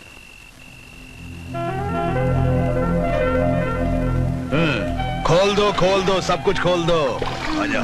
आपने उनको बियर की फैक्ट्री का लाइसेंस दिलाने का वादा किया है। दे दो लाइसेंस दे दो, जो चाहिए दे दो। 1 बजे काला घोड़े पर एक मूर्ति के चेहरे से घूंघट हटाना है। ऐसे मैं जाऊं? हाँ ठीक है, तू तो आ। Good night.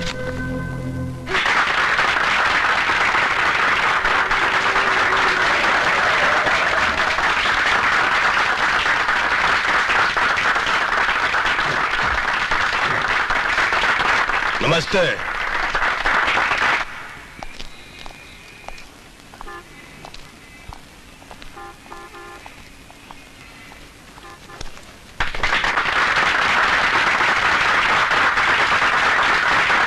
शहीद कपिलेश्वर अमर रहे। अमर रहे।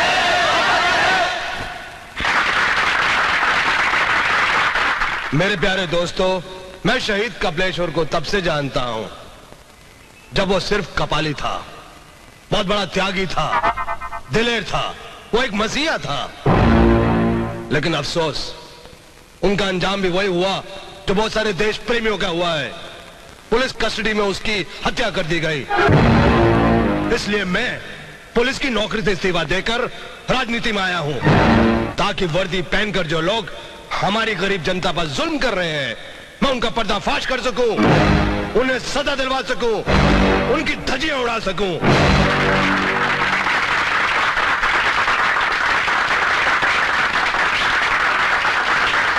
आदर्श वर्धन जिंदाबाद।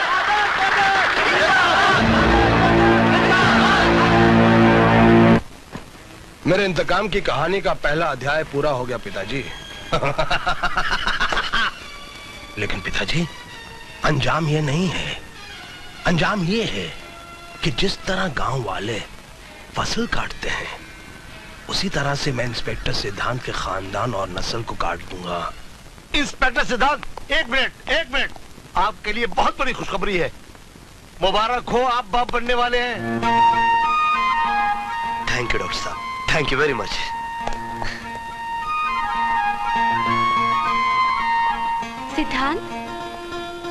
सिद्धांत, डॉक्टर ने क्या कहा? अरे ये फूल किस लिए? सोचो क्या कहा होगा। पता नहीं, बताओ ना। देखो मेरा ये दिल कितनी जोर जोर से धड़क रहा है। हाँ? सोचो क्या कहा होगा। पता नहीं, बताओ ना डॉक्टर ने क्या कहा। तुम सोच के बताओ ना। मालूम नहीं, बताओ ना। मैं जो हूं ना। हाँ?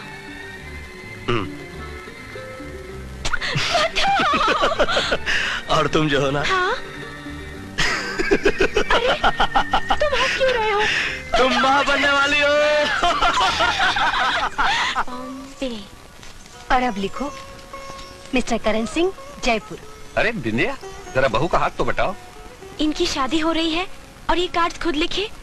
क्या ये अच्छा लगेगा बाबूजी?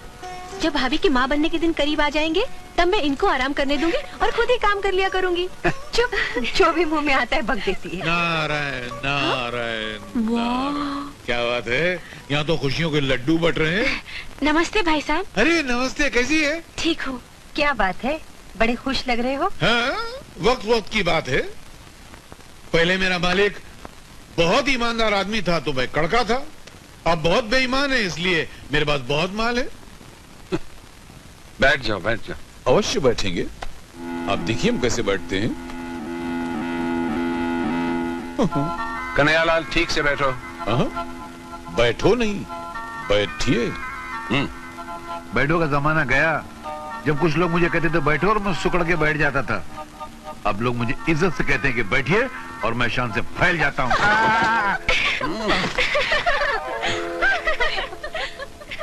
हंस लीजिए, होता है। मैं सोफे से गिरा, कम से कम उठ तो गया, वरना कुछ लोग ऐसे होते हैं कि जब कुर्सी से गिरते हैं तो कुर्सी के साथ खुद भी गायब हो जाते हैं। मैं कम से कम खड़ा तो हो गया। बहना, कभी कार की जरूरत पड़े ना तो घबराना नहीं, खाली मुझसे कह देना। अच्छा, तो आपने कार भी ले ली? क्या करे आदमी, जब बंगला लेता है तो कार तो जरूरी हो जाती है ना। भाई साहब, आपने बंगला भी खरीद लिया? हाँ, वो क्या है, मैंने एक बिल्डर को 20 करोड़ का ठेका दिलवाया तो उसने दलाली में मुझे एक छोटा सा बंगला तोहफे में दिया और वो बंगला मैंने जेब में रख लिया। तो यूं क्यों नहीं कहते कि मालामाल होने के साथ साथ तुम दलाल भी बन गए? तो क्या हुआ, लो आजकल के जमाने में दलाल होना इज्जत की बात है, कोई बुरी बात थोड़ी है। दलालों की तस्वीर अखबार के फ्रंट पेज पे छपती है, वो चाहे फिर शेयर बाजार का दलाल हो या कोठे का दलाल हो। चलो दफा हो जाओ यहाँ से। एक बात बताओ, तुम्हें शादी में क्या तोहफा चाहिए? Get out. ये कहाँ चला गया? वो 4 लड़ियां वहां पर ठीक से लगाने पे। अरे ये क्या कर रहे हो? डबल ड्यूटी कर रहा हूँ। इकलौती बहन की शादी है, आज मैं फूल भी लगाऊंगा, कुर्सियां भी बिछाऊंगा, हर काम करूंगा मैं। लो पहले ये फोन लो बेटा। इस तरह ठीक से देखना। हेलो, इंस्पेक्टर सिद्धांत हियर। इंस्पेक्टर साहब, एक ट्रक पर देशी शराब लोड है, वो पूना की तरफ जा रही है।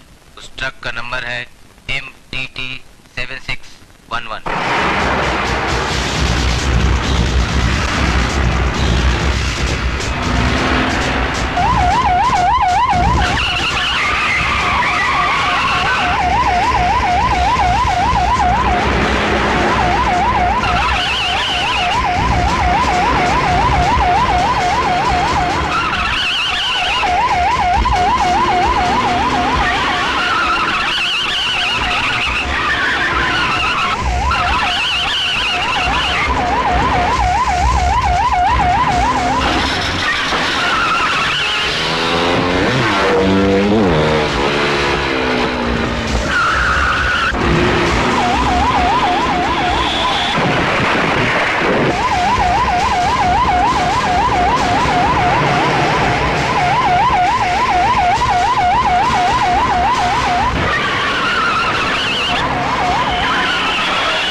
जिनकी शादी आपकी बहन के साथ हो रही है।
सुखी रहो बेटा। बेईमान, तेरी ये हिम्मत! बीच में कोई बोला नहीं? साले कुत्ते! मुजरिम चाहे मेरा बाप हो, मेरी माँ हो, मेरा भाई हो या मेरी बहन, मैं छोड़ूंगा नहीं उसको। इन लोगों ने जानबूझ के हमारे साथ दगाबाजी की, जानबूझ के इसके बाप ने इसकी शादी मेरी बहन के साथ की, ताकि ये लोग कानून की आंखों में धूल झोंक सके, ताकि ये लोग कानून को ढाल बना के इस्तेमाल कर सके, ताकि ये लोग बहन के जरिए एक खुददार भाई को मजबूर कर सके, उसको दबा सके। मगर मैं लोगों के चला के चलने नहीं दूंगा। एक एक करके इनके सारे सपने तोड़ दूंगा मैं, और तुझे तेरे हर जुर्म की सजा भुगतनी पड़ेगी। दामाद वामाद तेल बेचने का, चल मेरे साथ चल।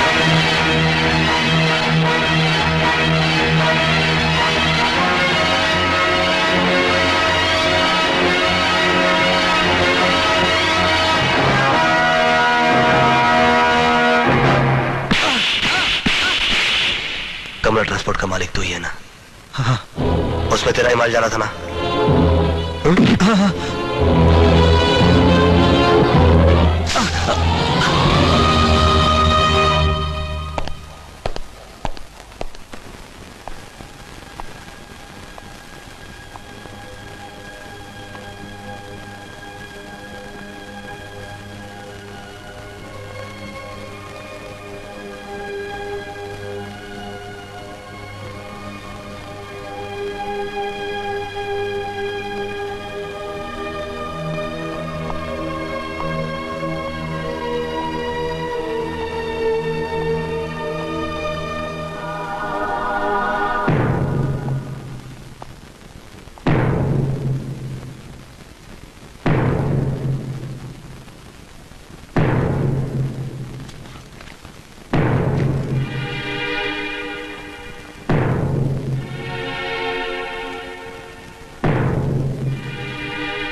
मुझे माफ कर दो। जब मुझे पता चला कि मेरी बहन की शादी एक मुजरिम से होने जा रही है तो मैं पागल हो गया, और जब मैं मंडप पहुंचकर शादी रोक नहीं पाया तो मुझे गुस्से का दौरा सा पड़ गया। इसीलिए बहुत सख्ती से मैं तुम्हें कुछ कह गया। आयमा, तुम हमेशा से मुझे माफ करती आई हो, एक बार और माफ कर दो।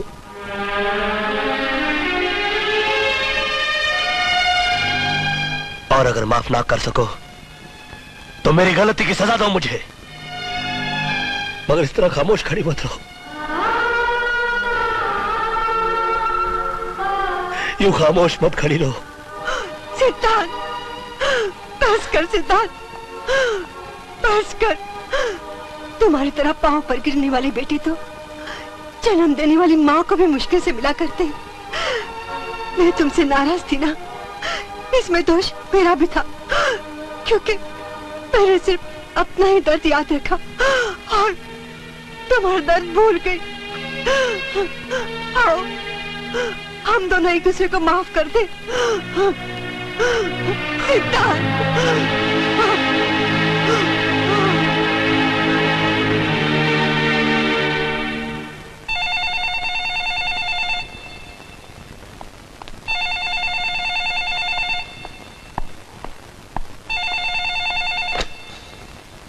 क्यों मिस्टर सिद्धांत, आज तुमने चिरागों को जलाते जलाते अपनी भी उंगलियां जला ली ना? अरे बेवकूफ इंसान, तुमने इतना भी नहीं सोचा जिस शख्स के पास सैकड़ों ट्रक हो उसके पास इतना वक्त कहां कि वो चेक कराता फिरे कि कौन से ट्रक में कौन सा माल जा रहा है। दरअसल मेरे ही इशारे पर तुम्हारे जीजे के ट्रक में देसी शराब लोड करवा दी गई थी, और फिर उसके बाद मैंने बड़े इत्मीनान के साथ, प्यार के साथ तुम्हें खबर करवा दी। दूसरी खुशखबरी यह है कि मैंने जमानत देकर तुम्हारे जीजे को रिहा करा दिया है। अब वो लोग मुझे महान समझते हैं और तुम्हें उनका दुश्मन। Thank you. तुम्हें मुझ पर गुस्सा तो बहुत आ रहा होगा। आ रहा है ना? अरे कुछ बोलो भाई। बोलती बंद हो गई? हाँ? चुप हो गए? अरे तुम जैसे पुलिस ऑफिसर सिर्फ गाली देकर चुप नहीं बैठे रहते, आगे कुछ एक्शन भी लेते हैं। बोलो, तुम मेरे खिलाफ क्या एक्शन सोच रहे हो? ससुराल के बारे में सोच रहा हूं मैं। पहले अपनी बहन को उसके ससुराल पहुंचाऊंगा, फिर तुम्हारी बारी आएगी।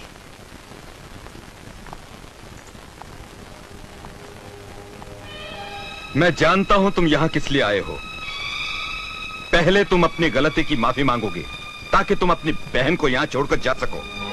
ये याद रखो, ये मामला इतनी आसानी से तय नहीं होगा इंस्पेक्टर। एक इंस्पेक्टर को अपने फर्ज के लिए जो कुछ करना था वो तो कर गुजरा। अब एक भाई को अपनी बहन के लिए जो कुछ भी करना पड़े वो भी करूंगा। तुमको मेरे बेटे से माफी मांगनी होगी। मांग लूंगा। सिर्फ हाथ जोड़कर नहीं, पांव पर गिरकर माफी मांगनी होगी। वो भी करूंगा। ठहरो, तुमने सरेआम मेरे बेटे की और हमारी बेइज्जती की है, इसलिए तुम भी सरेआम माफी मांगोगे। पिताजी चुप रहो। मैं इतनी जल्दी बारातियों को तो बुला नहीं सकता, अपने घर के नौकरों को बुला लेता हूं। रामू, मुखिया, सुरखिया, तुम्हें मेरे नौकरों के सामने इसके पांव पे सर रखकर माफी मांगनी होगी। बोलो, तैयार हो?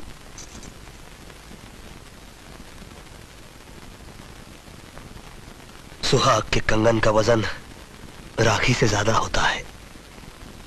मैं तैयार हूं। नहीं, ये तैयार नहीं है। नहीं भैया, तुम ऐसा मत करो। तुमने तो गलती की थी, मगर ये तो जानबूझकर गलत कर रहे हैं तुम्हारे साथ। अपने भाई को इतना ज्यादा नीचे गिराने से तो अच्छा मैं ये समझूंगी अपने गले का मंगलसूत्र उतार कर फेंक दो। चलिए भैया, चलिए यहाँ से। चीयर्स। बताइए, मुझे किस लिए याद किया? तुम इंस्पेक्टर सिद्धांत को नौकरी से निकाल दो। मुझे सुबह तक ये न्यूज चाहिए कि सिद्धांत को नौकरी से निकाल दिया गया है। सॉरी सर, मैं वो तोता नहीं जो ज्योतिषी के इशारे पर किसी के नाम की पर्ची निकालने के लिए बाहर आता है और फिर अपने पिंजरे में चला जाता है। मुझे इजाजत दीजिए। लगता है इस तोते ने ईमानदारी के दाने कुछ ज्यादा ही खा लिए हैं। भाभी को लड़का हुआ है। भैया मुबारक हो, आप बाप बन गए हैं। बिंदिया, कांग्रेचुलेशन बेटा, मुबारक हो सर। Thank you sir. मुबारक हो। Thank you. सिद्धांत आओ बेटा। पूजा। सिद्धांत, भैया हमारा मुन्ना प्यारा है ना? अरे ये तो लाखों करोड़ों में एक है। ला बेटी, चल इसे काजल लगा ले। आइए आइए अम्मा। अरे मेरे राजा। सिद्धांत, सिद्धांत, उसकी आंखें कैसी हैं? काश मैं अपने बच्चे को देख पाती। बताओ ना सिद्धांत, मैं कभी अपने बच्चे को देख पाऊंगी या नहीं?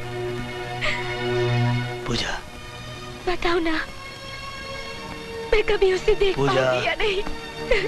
बताओ ना सिद्धांत, बताओ मुझे। बहुत जल्द देख पाओगी। आई स्पेशलिस्ट डॉक्टर भटनागर ने इनकी आंखों का टेस्ट लिया था और उनका कहना है कि अगले महीने इनकी आंखों का ऑपरेशन हो सकता है। अगले महीने के डॉक्टर साहब, कल क्यों नहीं? इतनी जल्दी मत करो इनका ऑपरेशन कराने में, क्योंकि अभी ये कमजोर हैं और एनेस्थीसिया देने के काबिल नहीं है, इसलिए इनका ऑपरेशन नहीं हो सकता। I'm sorry। पूजा, तुम दूध और फलों पर ज्यादा जोर दो, खूब खाओ पियो ताकि तंदुरुस्त हो जाओ, और अगले महीने जब तुम्हारी आंखों का ऑपरेशन होगा तो मुझे पूरा यकीन है कि 100% कामयाब होगा। सुना तुमने? अब तुम रोना नहीं है? आया माँ? अभी आया। सुना आप लोगों ने? डॉक्टर साहब का कहना है कि पूजा की आंखों की रोशनी अब दोबारा लौट आएगी। अरे वाह, भगवान करे किसी की बुरी नजर न लगे। सुना तूने? डॉक्टर साहब का कहना है कि तेरी भाभी की आंखों की रोशनी अब दोबारा लौट आएगी, वो सब कुछ देख सकेगी। अरे सोच के रहा, जा जाके मुबारकबाद दे उसे।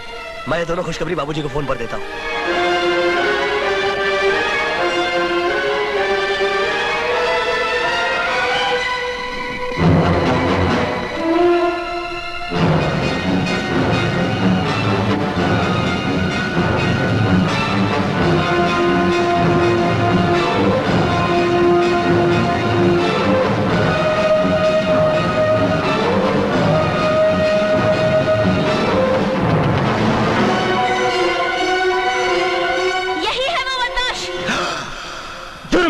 माफी नहीं दी जाती, उसके लिए सजा दी जाती है। अब क्या होगा? अगर वो अंधी देखने लगी तो मैं बेमौत मारा जाऊंगा और हम सब पकड़े जाएंगे। हम तो अपने लिए रास्ता निकाल ही लेंगे। मर जाएगा बेचारा ये। तुम ठीक कहते हो बाबूजान, मैं सचमुच मारा जाऊंगा। तुमको इस मुसीबत से बचाने के लिए सिर्फ एक ही दवा बाकी है। डोंट वरी, दूध में पड़ी मक्खी को भी हम निकलवा देंगे। मिस्टर गोवर्धन, हाँ जी। अगर आप लोग जरा सा भी मेरा एहसान मानते हैं तो मेरी एक बात मान लें। जी कहिए। आप लोग सीधा शास्त्री जी के घर जाएं और उनसे कहें कि जो कुछ हुआ है उसे भूल जाएं। शास्त्री जी, आज हम अपनी बहू को घर ले जाने आए हैं। अगर किसी दबाव या मजबूरी के बिना अपनी इच्छा से आए हैं तो मुझे कोई एतराज नहीं।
गोपाल,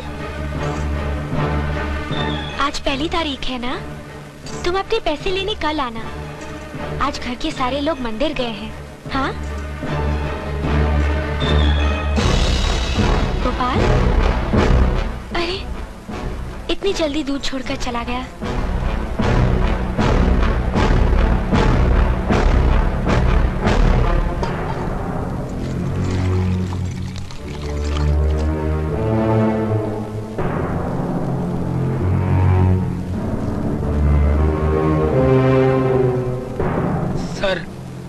जब मैं आपके घर पे जा रहा था तो किसी ने पीछे से मेरे सर पर ऐसा वार किया कि मैं बेहोश हो गया, और जब मुझे होश आया तो वहां कोई भी नहीं था। दूध की थैली भी गायब थी।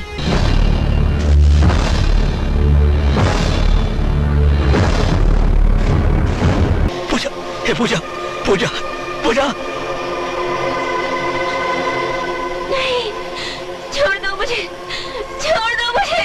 पूजा, छोड़ दो मुझे, छोड़ दो मुझे, छोड़ दो मुझे, छोड़ दो मुझे, छोड़ दो मुझे, छोड़ दो मुझे। पूजा, औलाद औरों के भी मरते हैं, लेकिन किसी ने मेरी तरह लोरी गाकर अपने बच्चे को मौत की निदाई सुना दी होगी। मेरी अंधी जिंदगी मेरे बच्चे के लिए श्राप बन गई। मैं ये जिंदगी नहीं जीना चाहती, मैं मर जाना चाहती हूँ, मैं मर जाना चाहती हूँ। पूजा, पूजा।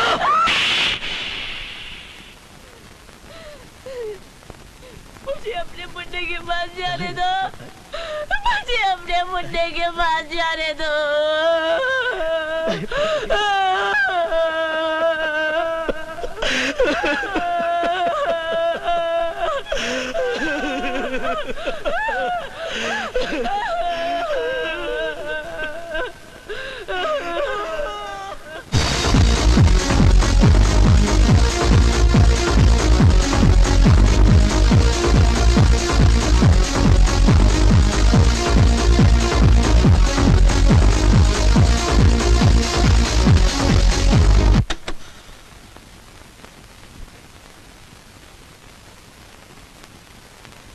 मैं तो सिर्फ ये कहने आया हूं कि दुनिया में अक्सर यही होता है, जिसे मर जाना चाहिए वो जिंदा रहता है, और जिसे जिंदा रहना चाहिए वो मर जाता है। तुम कहना क्या चाहते हो? आखिर हुआ क्या है? यही कि तुम्हारी भाभी जिंदा है और बच्चा मर गया।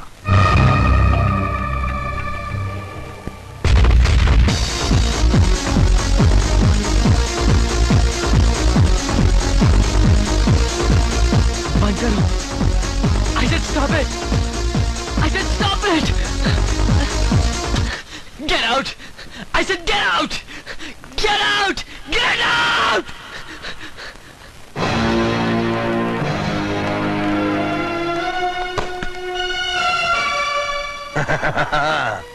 मुझे हर रोज पहली खुशी तब होती है जब तू मुझे सलाम करता है। मैं कोशिश करूंगा कि आपको आखिरी खुशी भी मैं ही दूं।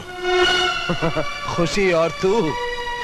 अरे जो खुद खुशी के मामले में कंगाल हो वो दूसरों को क्या खुशी देगा? हा? रात के अंधेरे में डूबा हुआ चांद रोशनी की भीख ज्यादा बांटता है। अरे उदासी में तो तू फिलोसोफर की तरह बातें कर रहा है। मैं उदास नहीं, परेशान हूं। मेरी बीवी की आंखों का ऑपरेशन होने वाला है। मेरा उसके पास रहना बहुत जरूरी है। नहीं, तुम्हारा मेरे साथ जाना बहुत जरूरी है। पब्लिक मीटिंग के अंदर इतनी पब्लिक होगी, पब्लिक का क्या भरोसा, मुझ पर हमला कर दे, मुझे मार दे। अगर तुम्हारी पत्नी मर गई तो तुम दूसरी शादी कर सकते हो, लेकिन अगर मैं मारा गया तो इस देश को मेरे जैसा नेता कहां से मिलेगा? लेकिन फिर भी अगर तुम अपनी पत्नी के पास जाना चाहते हो तो जाओ, लेकिन जाने से पहले अपनी नौकरी से इस्तीफा दे दो। वक्त ने हमेशा मेरी कठिन परीक्षा ली है और कठिन परीक्षा में पास हो जाना मेरी बुरी आदत है। चलिए सर।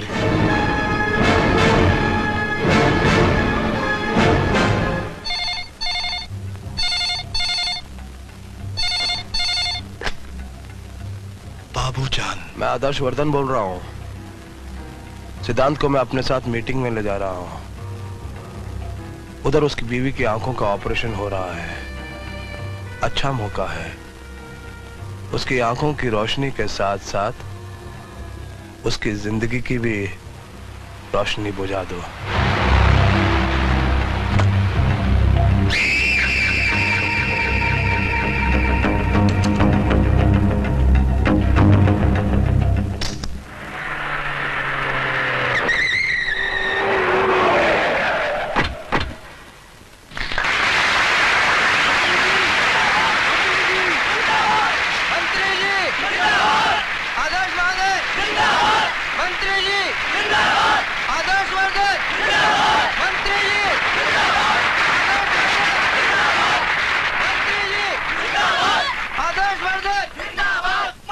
कन्हैयालाल जी, यहाँ इतनी कम भीड़ क्यों है?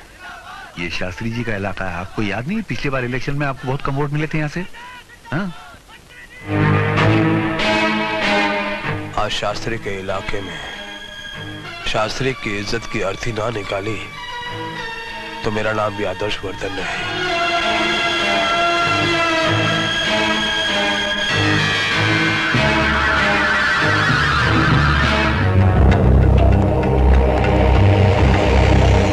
कौन सा कमरा? रूम नंबर 14 में। कुछ लोग मुझ पर यह इल्जाम लगाते हैं कि मंत्री बनने के बाद मैंने जनता की भलाई के लिए कुछ नहीं किया है, लेकिन ये गलत है, बिल्कुल गलत है। मुजरिम मैं नहीं, मुजरिम है शास्त्री जी, क्योंकि जब वो मंत्री पद पे थे उन्होंने करोड़ों रुपए का घपला किया था। वो रिश्वतखोर थे, बेईमान थे, उन्होंने सरकारी खजाना बिल्कुल खाली कर दिया था।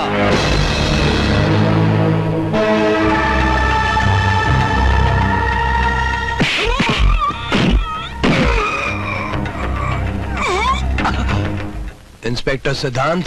सर,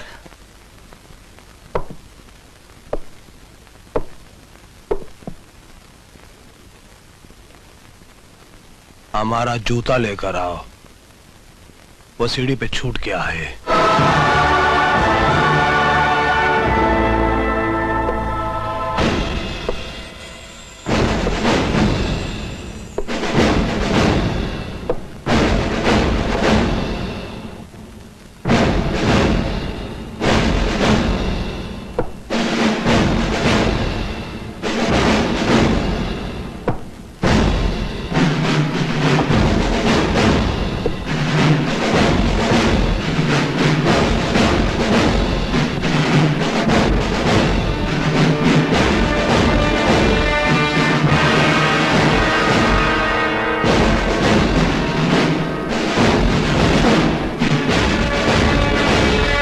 बुरा तो नहीं लग रहा है ना? बुरा तो नहीं लग रहा है ना? बुरा तो नहीं लग रहा है ना?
मैं कहता हूं रुक जाओ।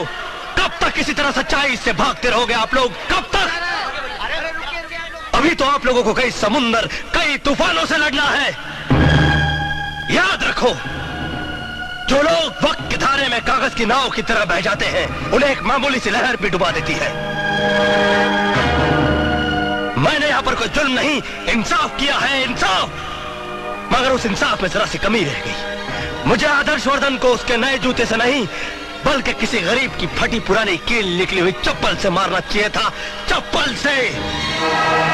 इसलिए कि खून चूसने वाले खटमल से ज्यादा खतरनाक होता है दिमाग, जो हड्डियां तक चूस जाता है। और ये आदर्शवर्धन देश और समाज के उसी खतरनाक दिमाग की तरह है जिससे मैं आप लोगों को बचाना चाहता हूं।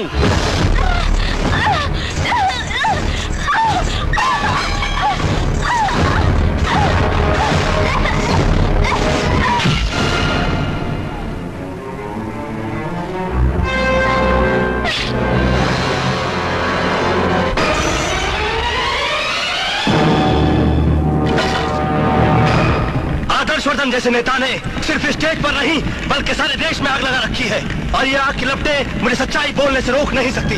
और सच्चाई ये है कि आदर्शवर्धन ने मिस्टर बाटलीवाला से 30 लाख रुपए लिए, उसे बियर फैक्ट्री का लाइसेंस देने के लिए। बिल्डर चौधरी से 1 करोड़ रुपए लिए, उसे काली चौकी की बस्ती जलाकर वहां पर 5 स्टार होटल बनाने के लिए। अब बातें मैंने आप लोगों को इसलिए बताई कि आप लोग जान जाएं कि गुंडों का रखेल कभी गरीबों का रखवाला नहीं बन सकता। अगर भी आप लोगों को लगता है कि मैं गलत हूं और आदर्शवर्धन सही है, तो ड्यू रिगार्ड्स टू ऑल, मैं ये वर्दी हंसते हंसते उतारने के लिए तैयार हूं। जय हिंद।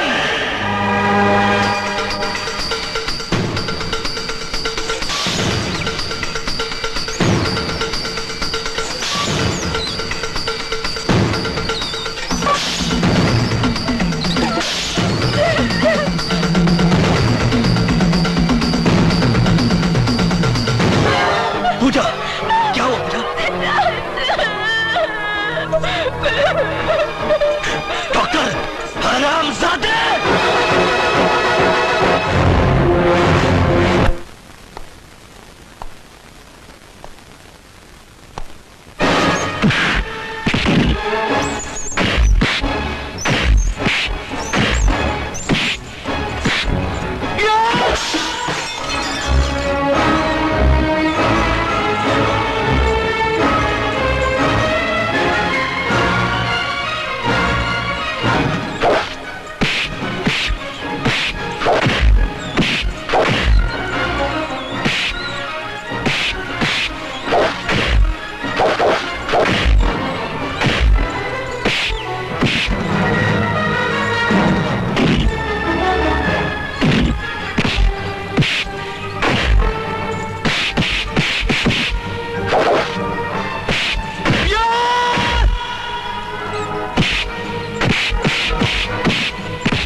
स्वामी जी, स्वामी जी हम तो बर्बाद हो गए, लुट गए।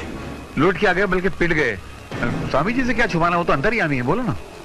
हाँ स्वामी जी, इंस्पेक्टर सिद्धांत ने हमारा सब कुछ लूट लिया। उल्टन के सारे पोल खोल दिए, सब अखबारों में छप गया। जनता तो जूते लेके इनको ढूंढ रही है और इनकी पार्टी ने तो मंत्री पद से भी हटा दिया। मुंह छुपाने को भी जगह नहीं बची अब तो। काजल की कोठरी में रहोगे तो कभी न कभी तो दाग लगेगा। आप लोग निश्चिंत मेरे आश्रम में विश्राम कीजिए। मैं दिल्ली के नेताओं से बात करूंगा। हर दाग मिटाने की कोई न कोई दवा अवश्य होगी। स्वामी जी, अगर मैं इस आफत से निकल गया तो मैं इंस्पेक्टर सिद्धांत के परिवार के हर एक आदमी का कत्ल कर दूंगा। नहीं, अरे ये क्या बात हुई?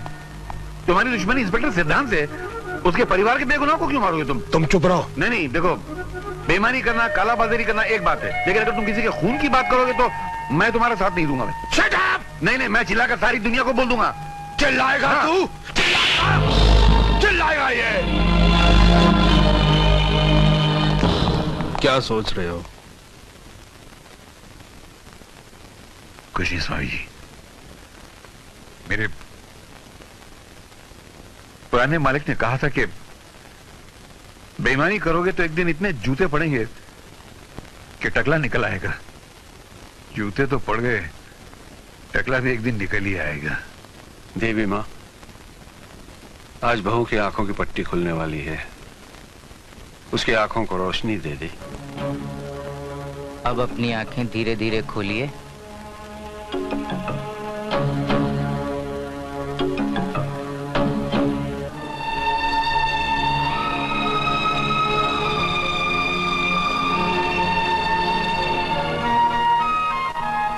सिद्धांत, मैं देख सकती हूँ सिद्धांत, मैं देख सकती हूँ।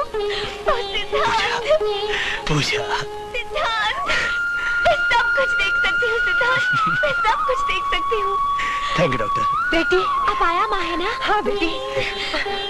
और तू बिंदिया, और ये तुम्हारे पति। नमस्ते भाभी जी। मेरे देवर जी कहाँ है? अरे हाँ, नंदू कहाँ है आज? वो कहीं जरूरी काम में फंस गया होगा। अरे उसे और बाबूजी? बाबूजी, मेरे बाबूजी कहाँ है? बाबूजी, बाबूजी, बाबूजी, बाबूजी, बाबूजी, मेरी आंखें वापस आ गई बाबूजी। बाबूजी, अब मैं आपकी हर चीज संभाल के रखूंगी, आपकी कोई भी चीज गुम नहीं होने दूंगी। सिद्धांत बहुत खुश हुआ होगा ना? हाँ बाबूजी, वो बहुत खुश है, बहुत खुश।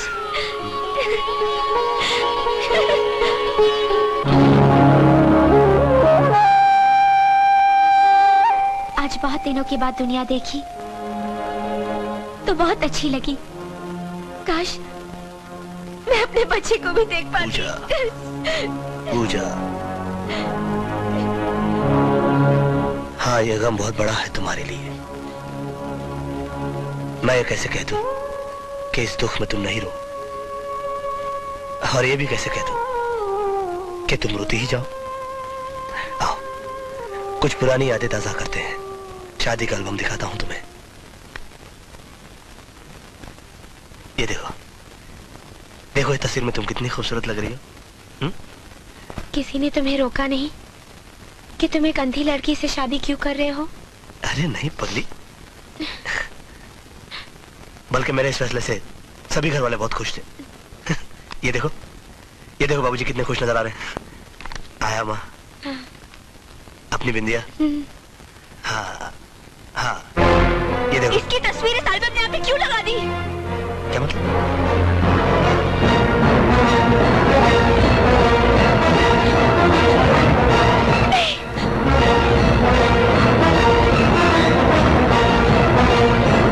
ये ले, लगा दे इंजेक्शन, बेहोश हो जाएगी हरामजादी।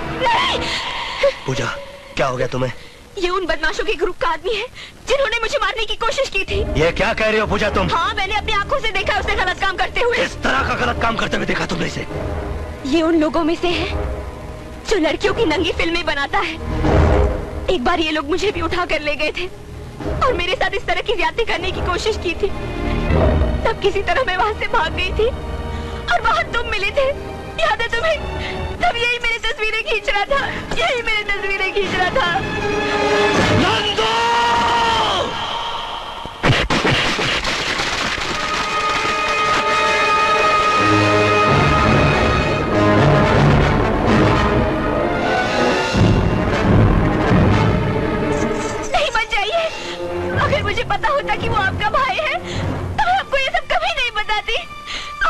कसम नंदू को माफ कर दीजिए।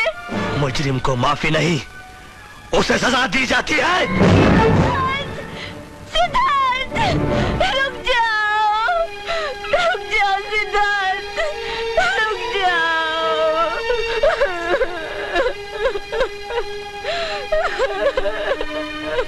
रो मत बेटी, रो मत।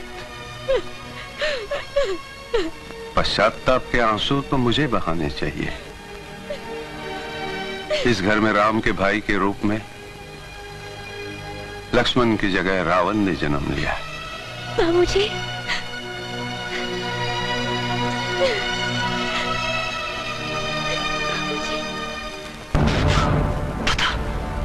तुम लोग की फिल्म बेचते कि नहीं? हाँ?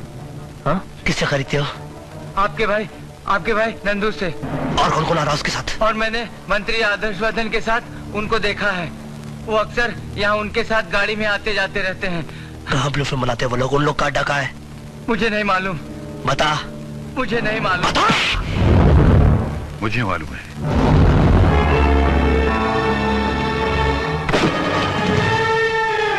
Shoot him!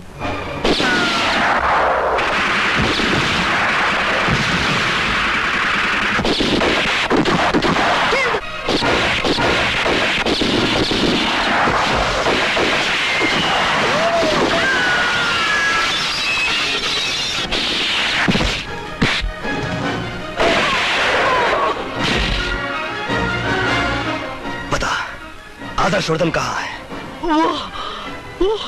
वो हेड ऑफिस में।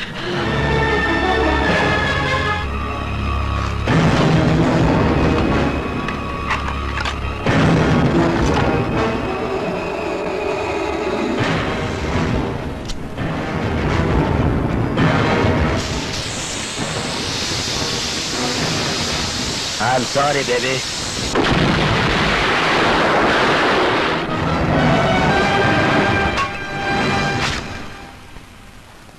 ये फैक्ट्री हमने इसीलिए खोली ताकि इंजीनियरिंग के सामान के साथ साथ हम आराम से ब्लू फिल्म भी एक्सपोर्ट कर सके और किसी को कुछ भी पता न चले। वो तो ठीक है स्वामी जी, लेकिन आपने दिल्ली बात की कि नहीं?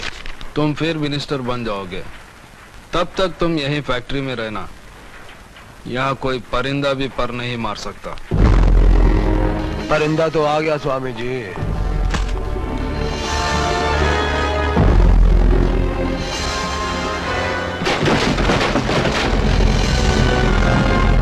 खत्म करो। बचने में पाया आज।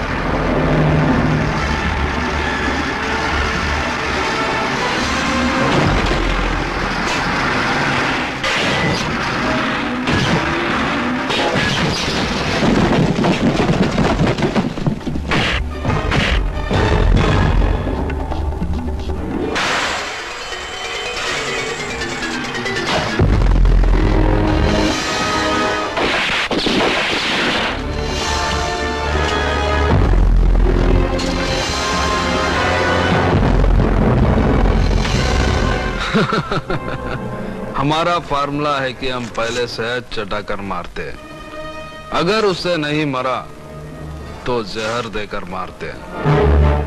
तुमने हमारा शहद वाला रूप देखा है ना, अब ये जहर वाला रूप देखो।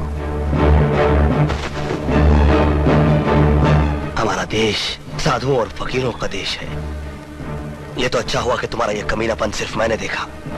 अगर दुनिया वाले देख लेते तो उनका तो साधु संतों पर से विश्वास उड़ जाता। लोग तो सिर्फ रुपए और इज्जत पर डाका डालते हैं, मगर तुमने हमारे विश्वास पर डाका डाला है। तुम्हें जितनी भी खतरनाक मौत दी जाए वो सजा कम होगी तुम्हारे लिए।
तुम लोग इस औरत को संभालो। नंदू!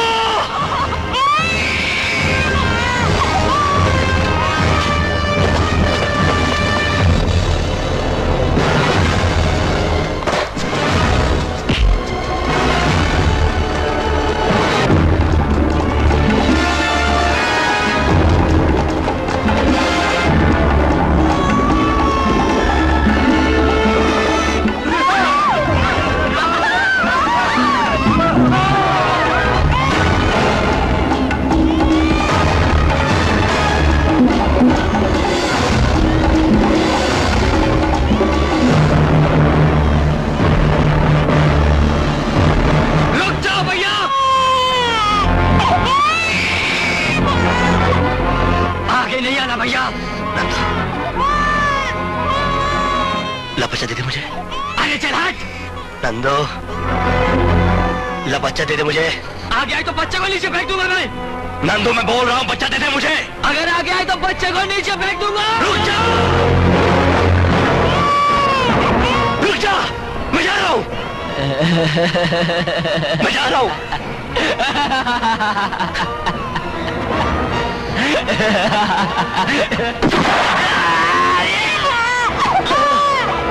नंदू!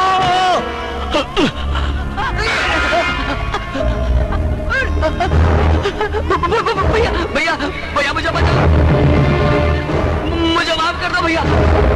नंदू भैया, मेरे भाई मैंने तुझे माफ किया, ऊपर आ जा तू। भैया मुझे माफ कर दो भैया, मुझे माफ कर दो भैया। हाँ नंदू मुझे बचा लो भैया।